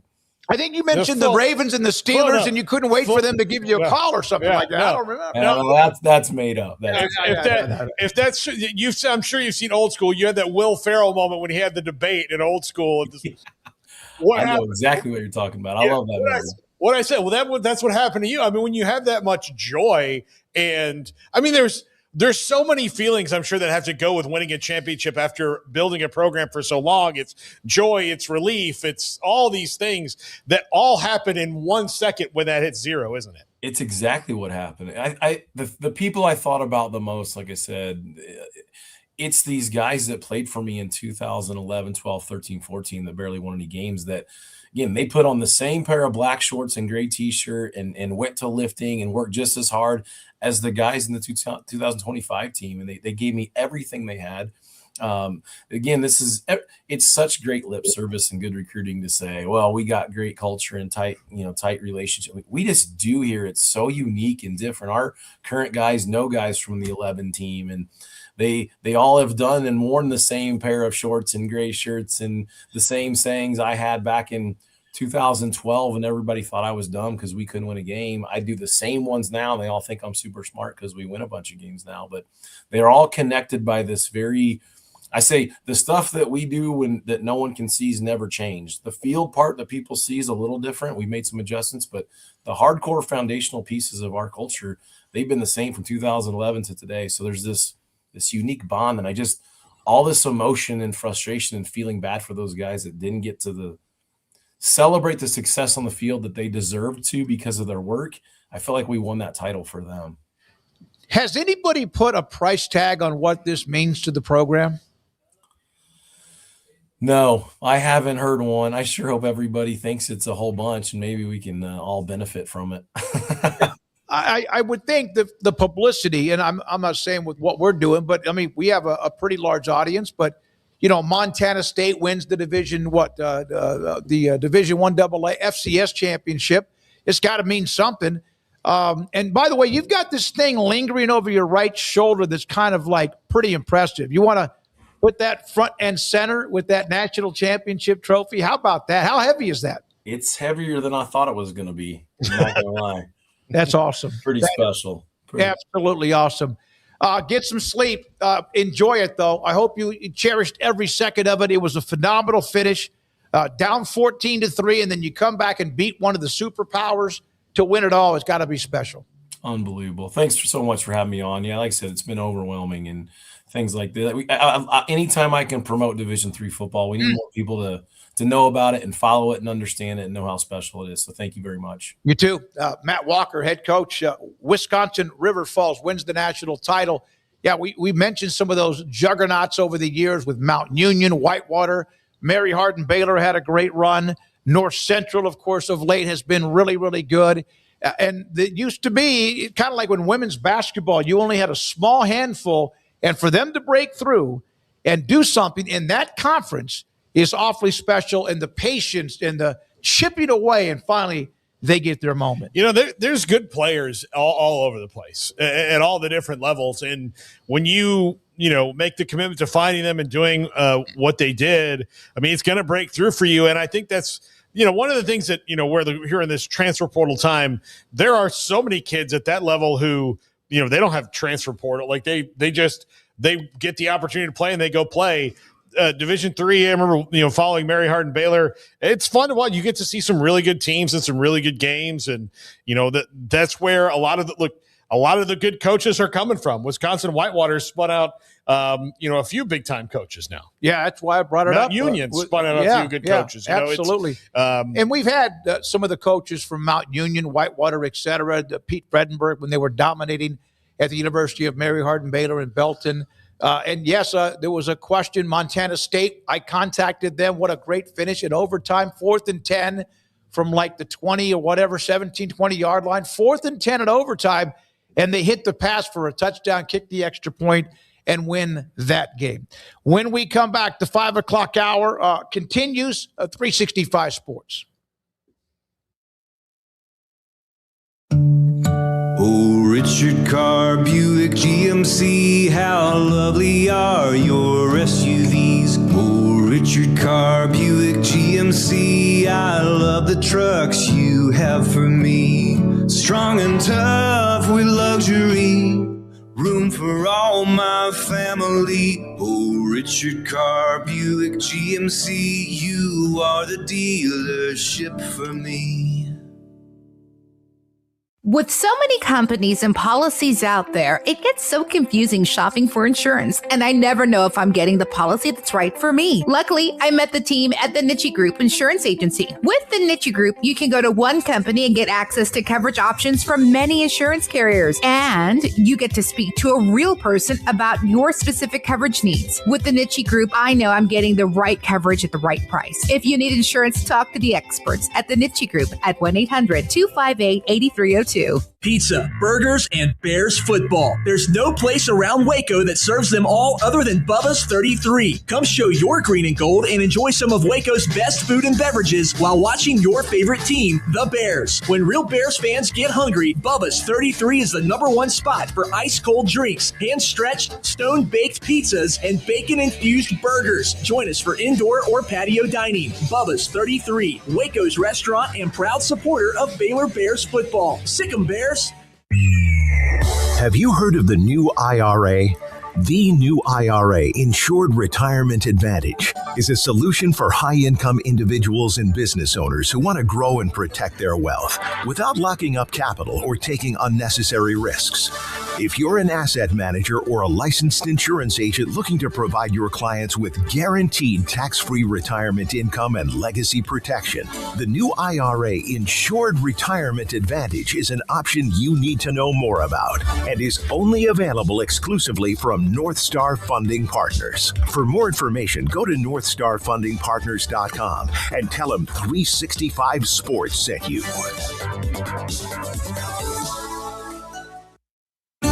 There are 26 letters in the alphabet, over 600,000 words in the dictionary, and just 3 of them said together can change everything. Let's order pizza. Those 3 words lead to dough made from scratch and 3 fresh signature cheeses that blanket golden crust in a heavenly melt on Marco's Pizza that'll blow your mind. So visit marcos.com to order and stop by Marco's Pizza in Belmead, China Spring, Woodway, and in Robinson. Marco's. Pizza lovers get it.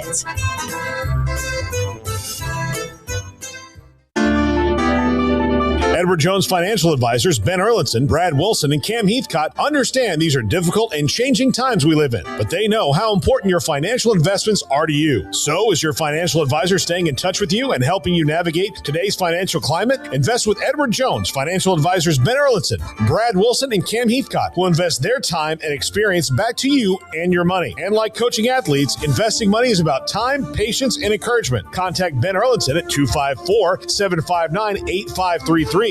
Brad Wilson's location at 250 Sharon Drive in Woodway, and Cam Heathcott in Conroe. Edward Jones Financial Advisors, Ben Erlinson, Brad Wilson, and Cam Heathcott, proud sponsors of 365 Sports. Edward Jones, making sense of investing, member SIPC.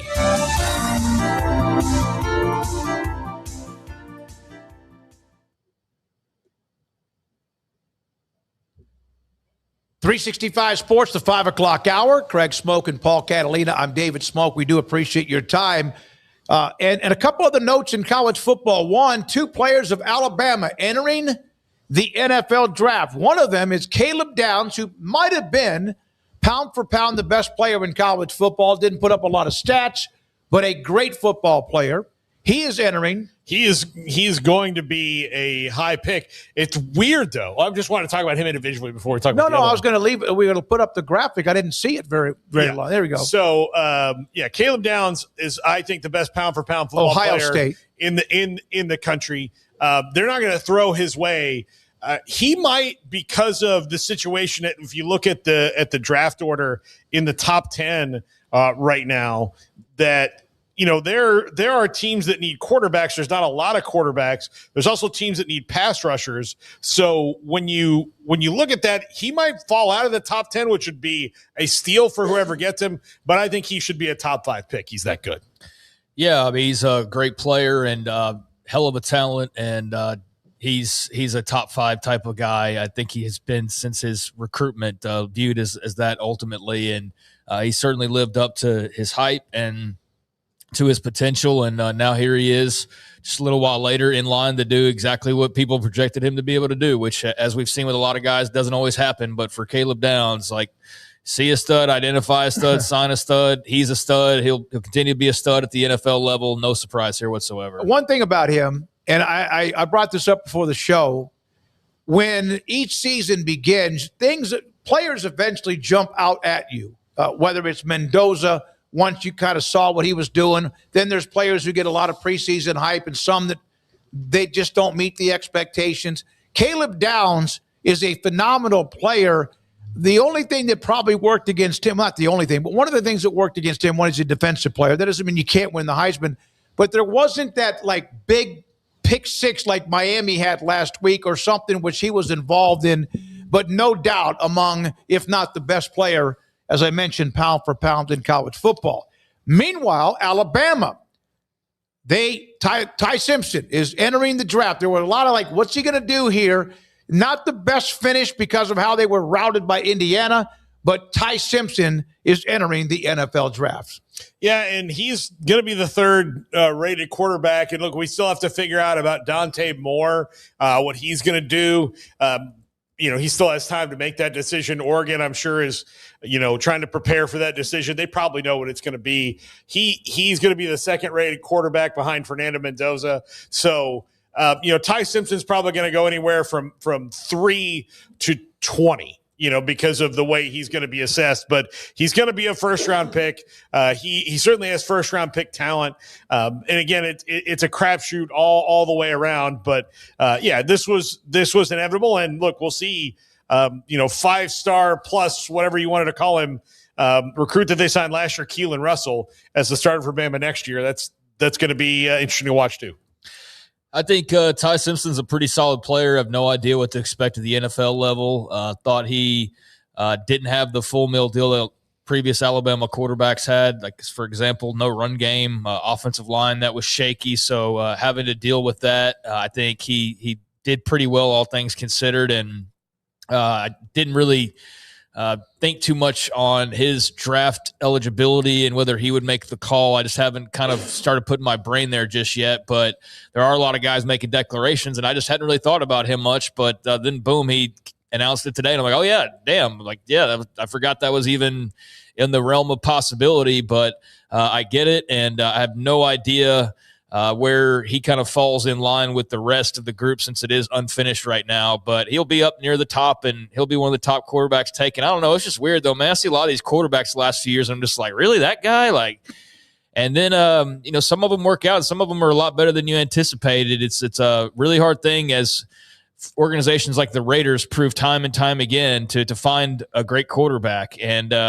we'll see what Ty Simpson ends up being on the next level. Well, I got to tell you, he was good, but I don't know if I ever saw him where he was great. That doesn't mean he's not a pro prospect. He threw for 3,500 yards, had a great 28-3 ratio or 5 ratio, touchdowns to interceptions, but I never really thought of him. That's just me watching him as a first-round NFL pick. Yeah, I mean, and part of that is just where you are. I never thought that about Tyler Shuck, and he wasn't a first-round pick. He was a second-round pick, and he closed this year really strong for the Saints.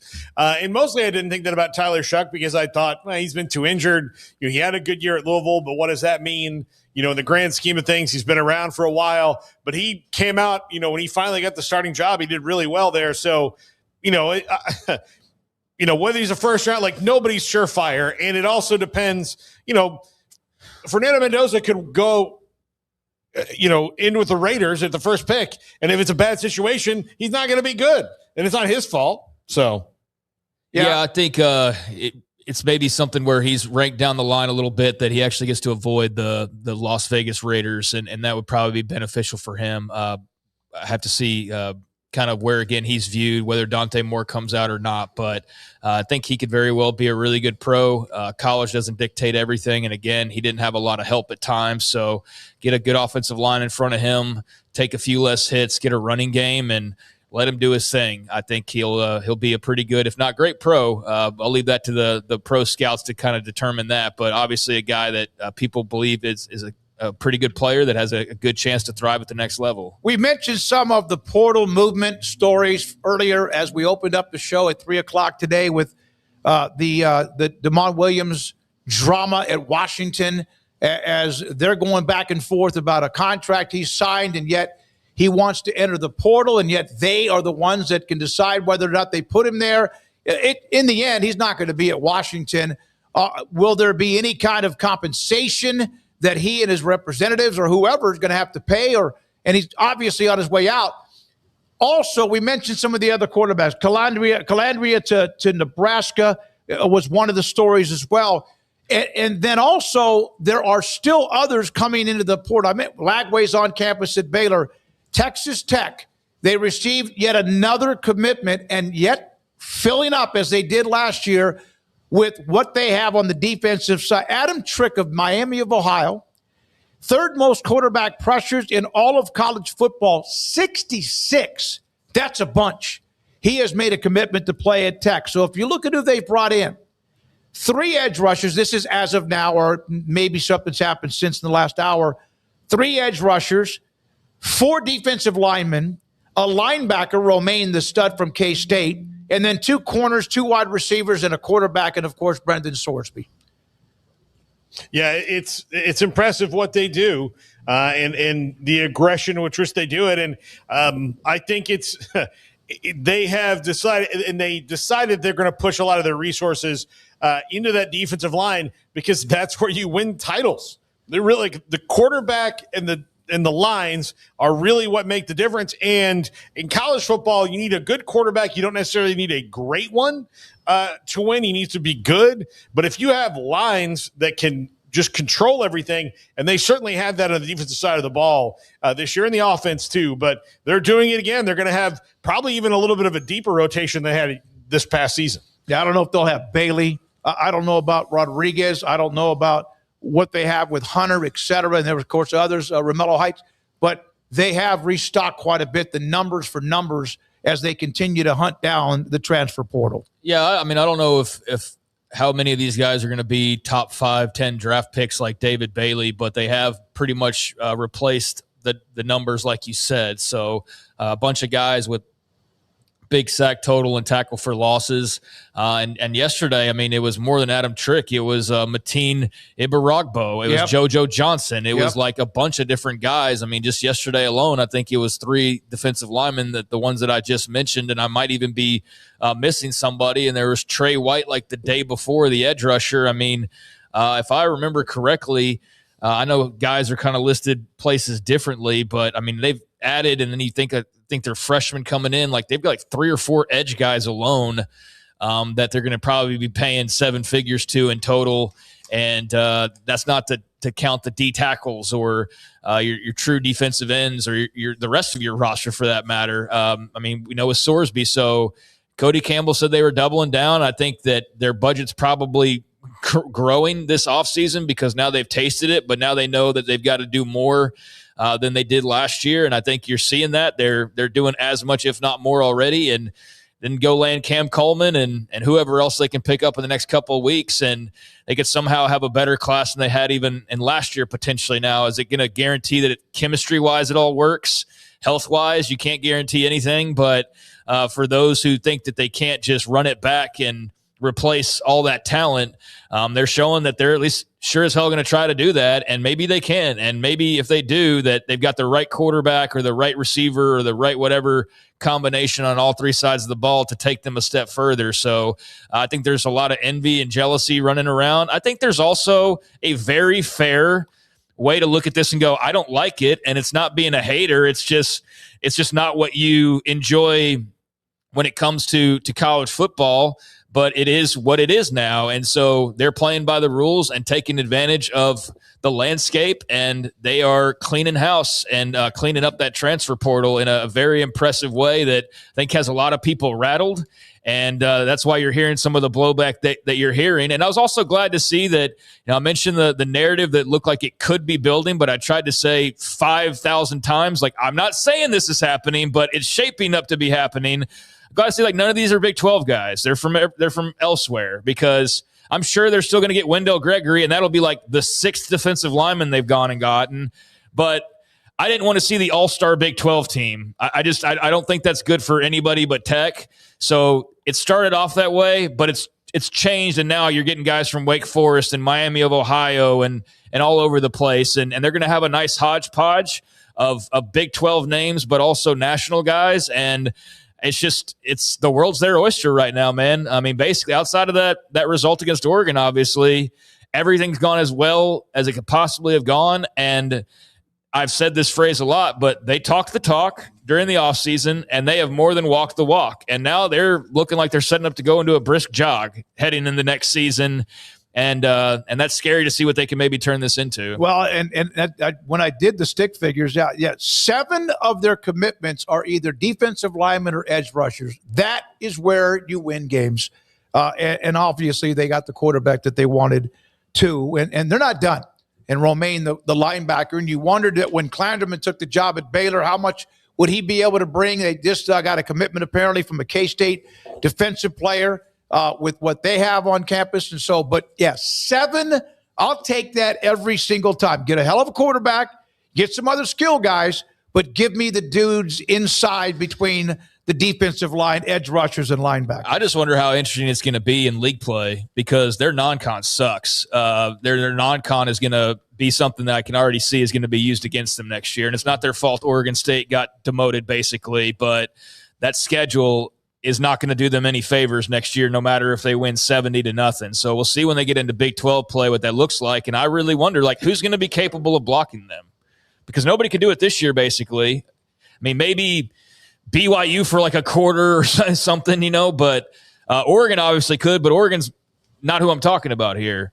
And when you go and not only compare it to in the league, but when you go and grab all the defensive linemen you've got, and that means that Notre Dame didn't get that guy, or Texas didn't get a guy, or Oregon didn't get some. You're getting all the guys. You're getting all the guys and not leaving anybody for anybody else to go get. So you're hitting a home run from every aspect of not only are you stockpiling, so even injuries aren't going to probably affect you that much, but you're not even saving any for anybody else to have a single guy, much less the 7 that you've put together if we're counting linemen as a whole. And then, and Romaine and Coy Petrich is probably going to be a Red Raider, the Minnesota safety who's on a visit. It looks all signs are pointing to him being a Red Raider.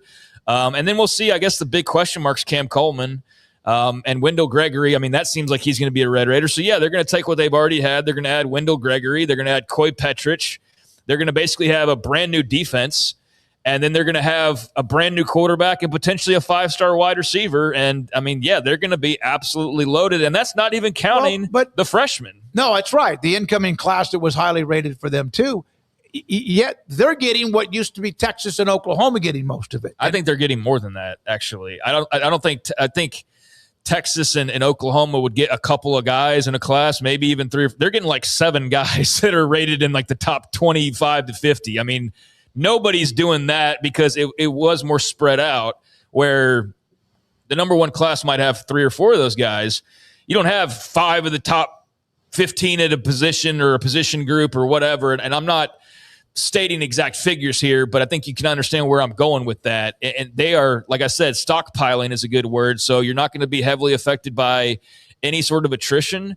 And you're going to have guys to turn to and keep fresh on every single down that can rush the passer, not to mention the disruption of Petrich from the defensive backfield or Romaine in the middle or whatever. So you knew they had a game plan. That's how this whole thing started. You knew they had the money.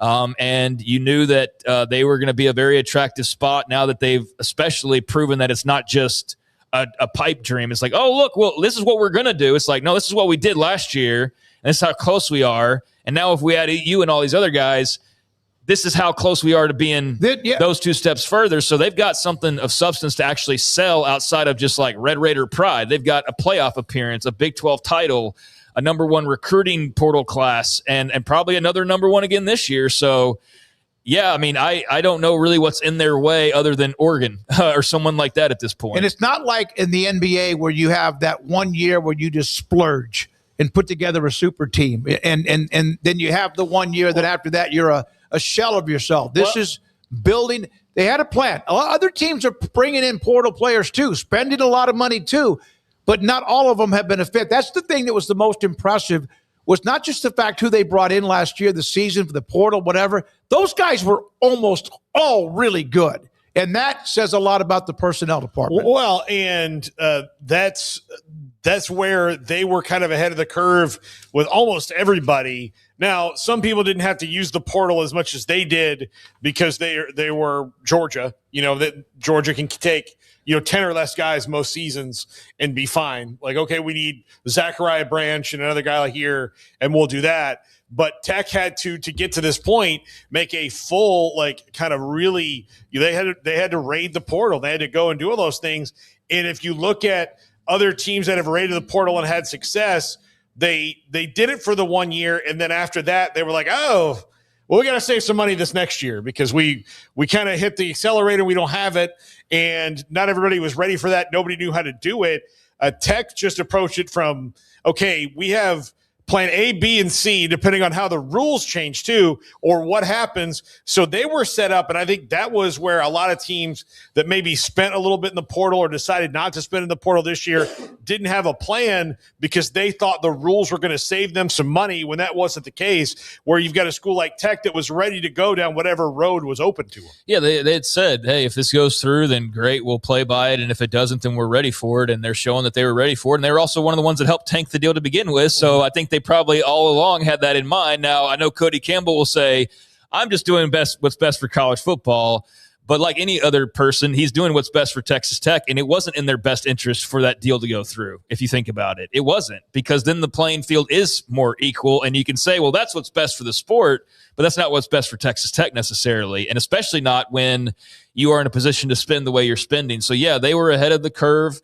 They saw the future a lot clearer than a lot of other teams did, and they were ready and well-positioned to take advantage of it, and you're seeing that pay off right now, just like it paid off a year ago, and at some point, the others are just going to have to catch up or stop hoping that, fingers crossed, this life raft from the NCAA is going to emerge that just evens the playing field. Y'all better just gear up and prepare for all hell to break loose every year and just go accordingly, and F a salary cap and F tampering and F just go and get who you can get, because that's basically what's going on. And I think in the case of Tech, it's just they had such a good plan in place and knew who to get and how to go about doing it. And they are just kind of have blitzed this whole process, and nobody was prepared to know how to react to it, right? Like the blitz is coming and nobody, I thought we were just playing like prevent defense over here. Everybody's on the same page. It's like Tech's like, well, if we all agree to that, but we didn't agree to that, we're gonna blitz the hell out of you guys. And I think it's like just so fast and furious that you look around and you're like, damn, they've taken every quality defensive lineman in the portal. They've taken like 5 of the other top guys that are top ranked at quarterback and wide receiver potentially. They got a couple of receivers. I mean, they just attacked it in a way that nobody else knew how to do or thought that you could do. And now everybody's scrambling to try to figure out how they can position themselves to do it. But now they got a 2-year head start on everybody. So it's a great place to be in. Here's where I get kind of fascinated by the way that people in the business look at things. When the House settlement came down and it said there's going to be a cap on revenue sharing and all that, there were tons of institutions that thought, okay, it's not perfect, but it'll slow it down, because there's going to be this CSC and there's going to be rules. So then last year, July 1st comes around and they're all like, all right, great. Hey, what are the rules? And the CSC is like, we haven't gotten to that part yet. And you're like, well, what? Okay, there's a clearinghouse. They have to go through the clearinghouse. Well, what happens when the clearinghouse gets sued or breaks or whatever? No, it's fine. It was very naive of schools to think that they were going to be saved by the House settlement, or that it was going to be, kind of siphoned off into other pools, because that was just not how it was ever going to be. So like we said before, Tech was ready for, okay, if it's this way, then we'll have to do that. And if it's the other way, then all right, we can just keep doing what we had planned to do, because this wasn't set up in the first place. And to your point, Craig, at every kind of juncture when they've had the chance to, give their opinion on it or act on it, Tech has been like, well, we don't really like this arrangement how it is, because it's gonna violate this kind of this or whatever. So yeah, the CSC, I think they're prepared no matter what the future or rules, if they change. I think they have a plan in place and they're taking advantage of it right now. And if you're not, then you're just wasting. It's your problem. I don't think that they want a world, though, where it is that way. Yeah. I don't think they want a CSC. I don't think they want an even playing field, because why would you? You've got such an advantage right now. You can say all this kumbaya BS about, like, go league and go this, but ultimately you're looking out for yourself. And so I think for the whole of college football, that kind of arrangement is better for the fans to enjoy. But is it best for Texas Tech to be the program they want to be? No, it's not. But maybe by the time that rolls around, if it does, then you are so well set up and so far ahead of the curve that your advantage still exists, if that makes sense, that you are so well positioned like you have been the last couple years, that even if suddenly there's an agreement of some sort that everybody's got to suddenly sign and you all adhere to, you've already accumulated so much talent and such a reputation for yourself that you still are in an advantageous position compared to where you might have been otherwise. So yeah, they're smart. So Cody Campbell's the one that does the Saving College Sports. So he's doing that, but you don't think it's in the best interest of Tech? Not necessarily. I mean, compared to this current situation, that's far more advantageous. But he is the one pounding that rock. He's the one pounding that message. But in the end, you think that would hurt Tech if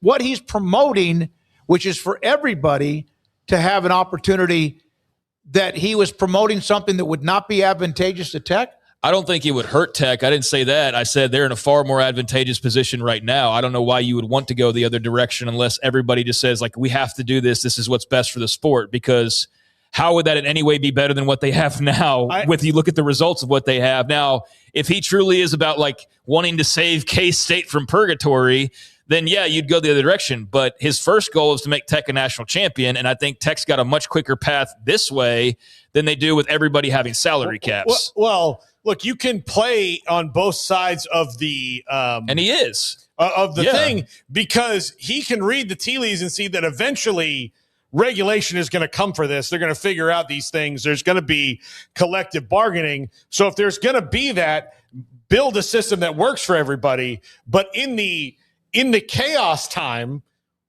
lean into the chaos. That's what I'm just saying is, like, they're going to have built up like 2 or 3 Big 12 titles, like 2 or 3 playoff appearances. They're going to have had like all these draft picks that's more in the last 2 years than they've had in the last 10.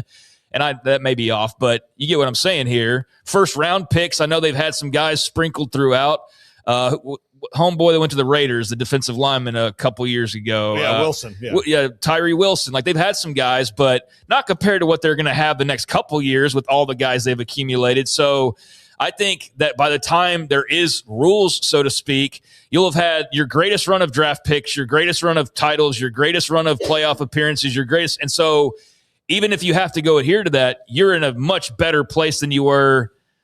Does that make sense? Mm-hmm. Prior to there being any rules. So you win-win either way. Like, you're going to go into this new thing, but because of the way you worked the system, you're going to be going in there hotter than anybody except for, like, Indiana, basically.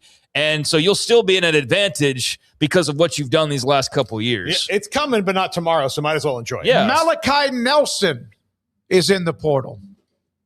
Never seen that before. Yeah. UTEP, of course, he was a 5-star player, a quarterback coming out of high school. He has entered the portal after stops at USC, Boise State, and there's that third team in UTEP. Yes, and we'll see. He didn't have a great year at UTEP, so I'm not sure where he's headed or what's going on. But Andrew has demanded that we make our picks today. All right. He needs them for social. He's demanding it. I thought a pretty good, thorough discussion going on. Here we go. Did, but he wanted us to make our picks today. Here we go. Craig's got a 2-game lead. There's only 2 games left. No, 3 games left. I went 3-3. Craig went 4-3. I went 4-3. Craig went 4-3. And Paul, you went 3-4. Yeah. So here are the picks. I foolishly chose Vanderbilt. I believed in Pavia anyway. I shouldn't have. He's not playing in this game. No, I mean, I was talking about in that Vanderbilt game. I am going to go with Miami in this one. I just think they're good up front. I think it's going to be a great game, but I part of me just thinks that this coaching mess is going to catch up to Ole Miss eventually, and I'm going with Miami. I think that Miami wins this game. I mean, the way that they've they've played on this run has just been so impressive, and that dominance in the trenches. It's just hard to look past that with the way they've worked these first couple of playoff games. So I think they're not going to be able to. I just don't see Trinidad Chambliss having these wild throws that keeps Ole Miss's momentum going, and just kind of the superstar performance. I'm expecting a lot more pressure, a lot more like things flying at his head, and a lot more of a situation to have to deal with that's not going to be so bright on the other side of it like it was last game for Ole Miss. So, yeah, give me Miami and their lines, and I just think the steady hand of Carson Beck and some pretty good weapons around him. I just think Miami's really built well, and I'm kind of there with Ole Miss of like I'm just sort of waiting for the magic to run out at this point, and I feel like this is where it does. Miami went into College Station, 100 and some thousand people, and beat A&M, and not like their offense was great, but they found a way to win. Beat Ohio State. I take the Canes to beat Ole Miss. All right, Ohio State, Indiana, and Oregon. I've got Indiana. I just think that they're the best team, top to bottom. Dan Lanning is due to win a big game like this, but I just don't think it's this year. I'm going with the Hoosiers here in Indiana, Miami in the final.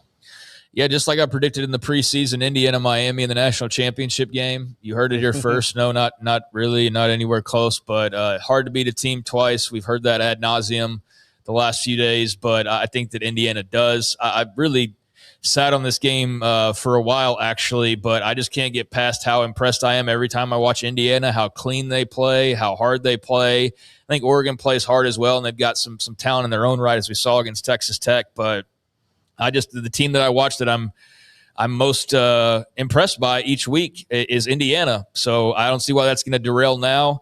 I think it'll be a great game. I think Oregon will have everything in the kitchen sink to throw at them, and would not be surprised by an upset, so to speak. But I do think that Indiana wins this game. Oregon's got some issues at their depth right now at running back. They've got injuries, and I'm not sure how that affects them. Their defense is damn good, too. What they did to Tech was turn them into a pretzel. I'll still take the Hoosiers rematch.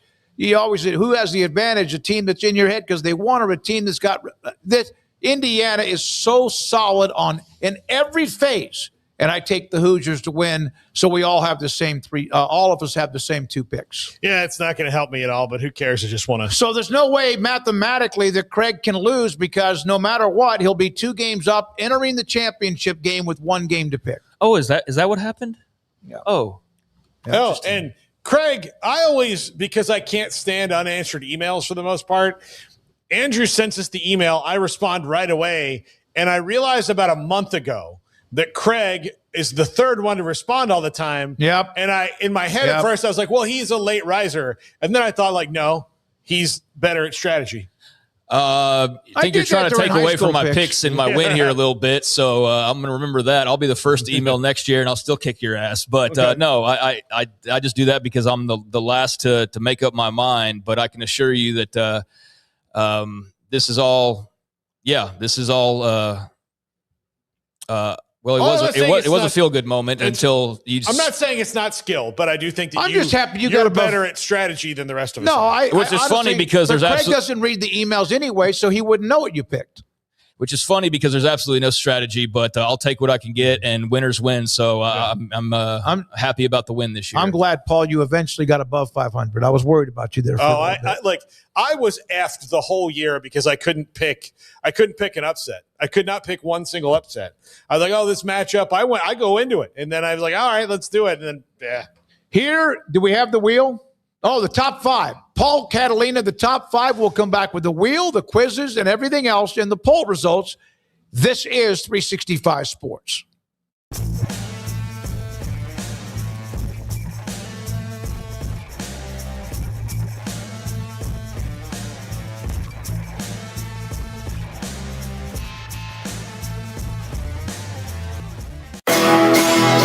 This is Paul Catalina's Top 5. Welcome into Paul Catalina's Top 5, brought to you by Flag and Anthem. Go to flagandanthem.com. Use our promo code 365sports for a discount at checkout. Let's keep going. We're grading transfer quarterbacks. As a matter of fact, we have one more of these this week, and then we'll see how the dominoes fall throughout the rest of the week with some major names getting signed, but we'll do 2 more rounds of quarterbacks. We'll change it up with some running backs, and then we'll probably go back to quarterbacks on Monday, if that's okay with everyone. Okay, no objections? Fine, good. On we go. Number 5, Ashton Daniels at FSU. F. I mean, some of those Fs were like the actual letter, and then the rest of them, I think you know what they were. And this has nothing to do with Ashton Daniels, the human being, but Florida State has made a big grand show with Michael Alford, the AD, and Mike Norvell talking about reallocating resources. The money that they were would have spent on a buyout to fire Mike Norvell is going to be spent on the front office, and it's going to be spent on players. And then they have Anthony Calandria and DJ Lagway in for a visit, and then they sign Ashton Daniels, a career backup. He could not win the starting job outright at Stanford or Auburn, to be their QB1 in a year that they went 5-7. That is absolutely insane. You know what the going rate is for quarterbacks. DJ Lagway, who's probably still kind of banged up, is going to command probably $2.5 million. And then Anthony Calandria and Colton Joseph are going to be in the $2-3 million range. That's the going rate for a quarterback who starts in college football. Does it suck? Yeah, I guess it does, unless you're that guy or whatever. I don't know. But you know the going rate. So this idea of maybe building up the team and having a bus driver when you've already disappointed your fans with a 5-7 season after a 2-10 season, and then didn't fire the coach that the fans wanted fired because you gave him a bad contract in the first place. F all the way around. And I'm sorry, Ashton Daniels, that you're the victim of this. It's not your fault. It's not your fault at all. And look, I want Ashton Daniels to prove me wrong. I want him to take a dump in a box and send it to me if I am wrong about this. I don't care. Like, I just know that this is very backwards, that is what's going to happen. Number 4, Byron Brown at Auburn, A-. The only reason I say A- is Byron Brown's a really good quarterback. He knows the system. It's going to be a seamless transition, and that's kind of what you need at Auburn if you're Alex Golesh this year. But I just wonder if they really got aggressive, who they could have gotten at Auburn that might be a little bit better than Byron Brown, because he's really good, but I don't know if he's the best that a school like Auburn can get. But in year 1, I think you want to win some games, get them back to a bowl game and do those things. So I'll give it an A- with the chance to be an A+, because I'm a huge fan of Byron Brown. He is an absolute bad mamma jamma back there. Number 3, Kenny Minchie. We have to do him again because we graded him going to Nebraska. Well, now we grade him going to Kentucky. Still a B. He's working with a quarterback coach in Will Stein, at least a quarterback developing head coach in Will Stein. So I think that will be good, but he still hasn't played all that much yet. So we don't know anything about Kenny Minchie on the field. Now you got to trust in Will Stein as a quarterback developer if you're a Kentucky fan, but I'm still giving it a B because dude hasn't really played all that much. Number 2, Aaron Philo at Florida. Going to give it a B. Has played a little bit and has looked good when he's played at Georgia Tech. Knows the offense from Buster Faulkner. Will be loved in Gainesville. He's a big, powerful, running quarterback. They like those dudes there. Everybody does. But particularly in Gainesville, he'll harken back memories of a certain left-handed Jesus freak that they had there. So, but Aaron Philo, good quarterback, hasn't started a whole lot. So that's why I give this a B, but knows the system. I think he'll hit the ground running, and I think he fits the attitude that John Sumrall and Buster Faulkner want to have there. And I hate that it's a player that I like Aaron Philo, who now is my mortal enemy. It's unfortunate, but, it's just how we are for the next couple years of your life. Number 1, Alonzo Barnett, the third, at UCF. A-. Only knock here is that he's, from, a lower classification of conference, but I don't think that really matters. James Madison's good. They've been good under the last 2 head coaches.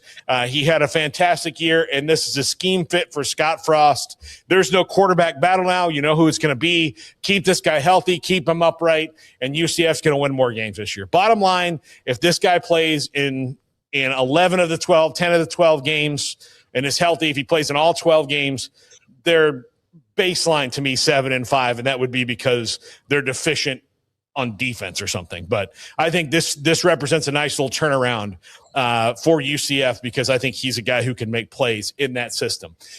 My apologies for my rant, and Ashton Daniels, I support you 100%. Florida State, you're killing me. That's all I'm going to say. That's it. It's time for the carnival. Let's spin the wheel. I now have to brace it with my foot and hand. I think we've got another month on this wheel before we change it. Okay. Which classic rock band has had the best lead singer? Andrew's pick is Journey and Steve Perry. Best lead singer from a classic rock band.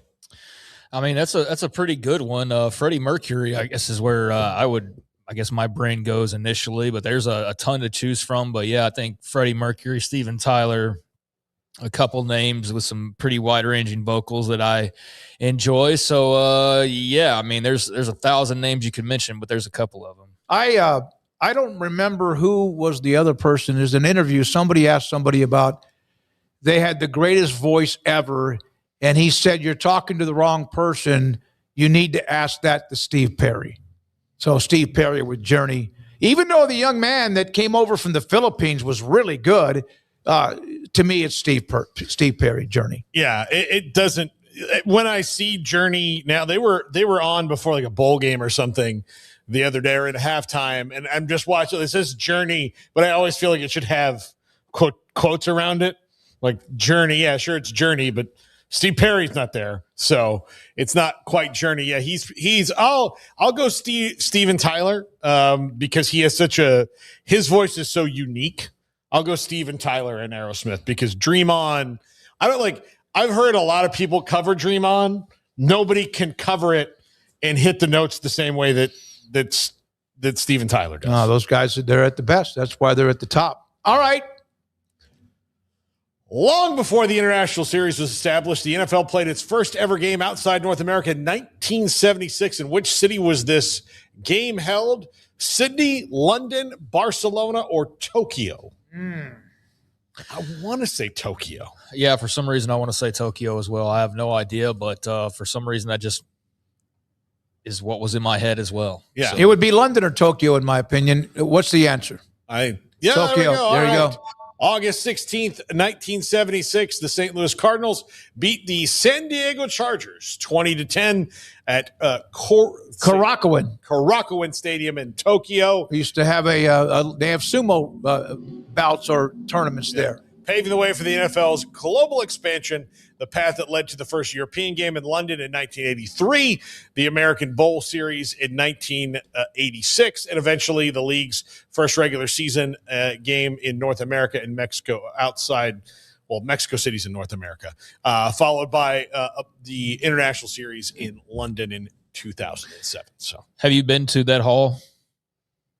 Yes, I sent a text to my younger brother, Philip, who's the sumo expert and wrestler, to make sure I got that right. Yeah, I watched a few while we were at certain sumo events. I love that sport. I would like to go to a few different venues in Japan from watching wrestling. The Korakuen is one that's very famous. Tokyo Dome's obviously massively huge, but they got a few places like Differ Ariake Arena and KBS Hall, I think, is one. It's got like this really cool stained glass, like massive stained glass wall. It's really neat. But yeah, I've seen Korakuen Hall in my wrestling reading over the years, and that'd be a cool place to go. It seems like a very cool culture and different kind of fandom, very quiet in comparison, but you got to work a little differently to get them revved up like the Americans, where you just say like, I'm in Worcester. Woo!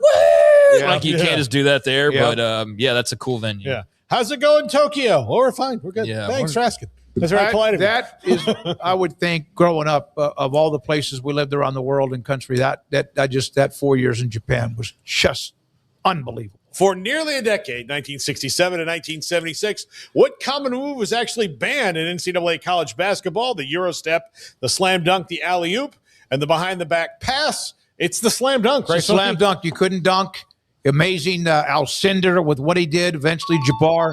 Yeah. Yep, the slam dunk. The Alcindor rule. The Lou Alcindor rule. He was so mad about it, he changed his name.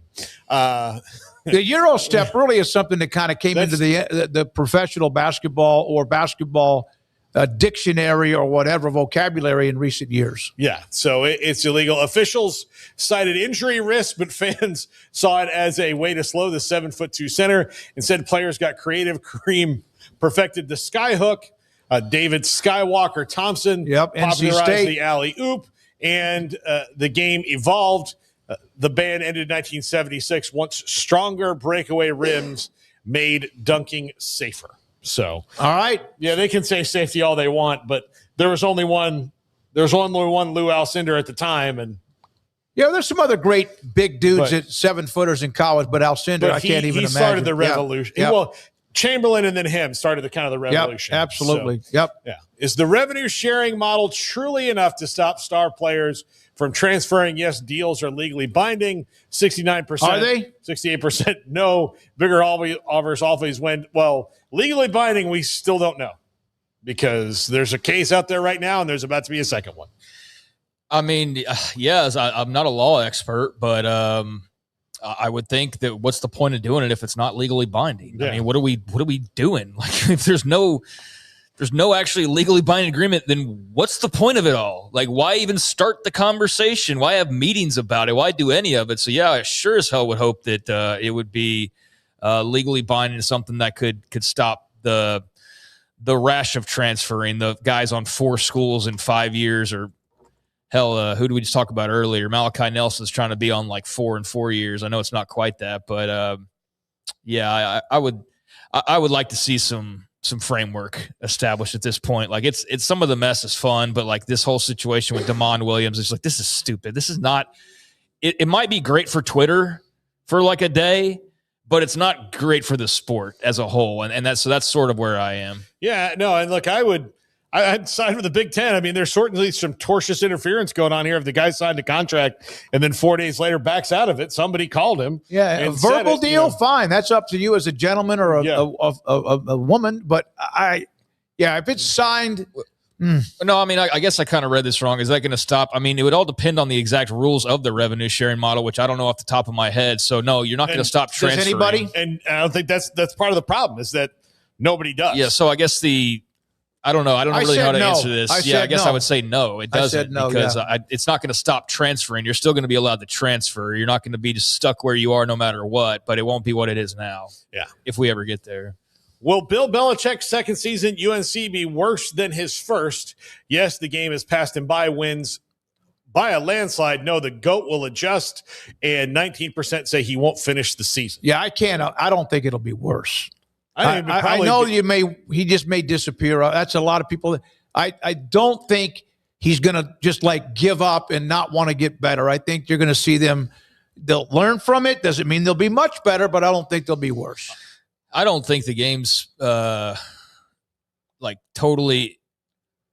I don't think he's totally unable to win. I just don't think he's got the time, the energy, the age to be able to do it. And I think that last year was just such a mess with all of the TMZ-like coverage. That's just kind of subsided because they were so bad they became uninteresting, basically. And I know they also shut out people as well, but there's not going to be that circus following them. So I think they can just focus on football, but I don't think there's any scenario where it's suddenly like he's running college football and he's the Bill Belichick of the Patriots. I just like, dude, that's not going to happen. This is not going to happen. Smokey, answer me this question. Is Michael Lombardi still there? I don't know. I don't even know. Well, I understand that, but I still think he's not just – I know he's a weird duck and he's arrogant and whatever, but I just think there's enough pride, no matter the money, that he will buckle it up and they will be better next year. I don't see so far with their acquisitions that's going to be true. All right. I think they're trying to reinvent the wheel. I think they might be the same. I don't think they'll be worse. I think they might be the same. I think that's what this is what they're going to be if this is how they're going to try to outsmart everybody. Who's their quarterback? Billy Edwards. Okay. If he ends up being better than anyone thinks, I don't even know much about him. If he's good, then they have a chance to be better. Yeah. So, all right. By the way, that Baylor commitment, K-State edge rusher Ryan Davis, who's been pretty disruptive. Clanderman, the defensive coordinator, gets somebody from Manhattan. Andrew Valade, thank you very much. Garrett Ross, thank you very much. And Brandon Rowe, a little bit sloppy today in his first game in about a month, but good to have you back. For Craig Smoak and Paul Catalina, thank you, everybody who's a part of the show, however you watch us, and our sponsors. Good night, 365 Sports.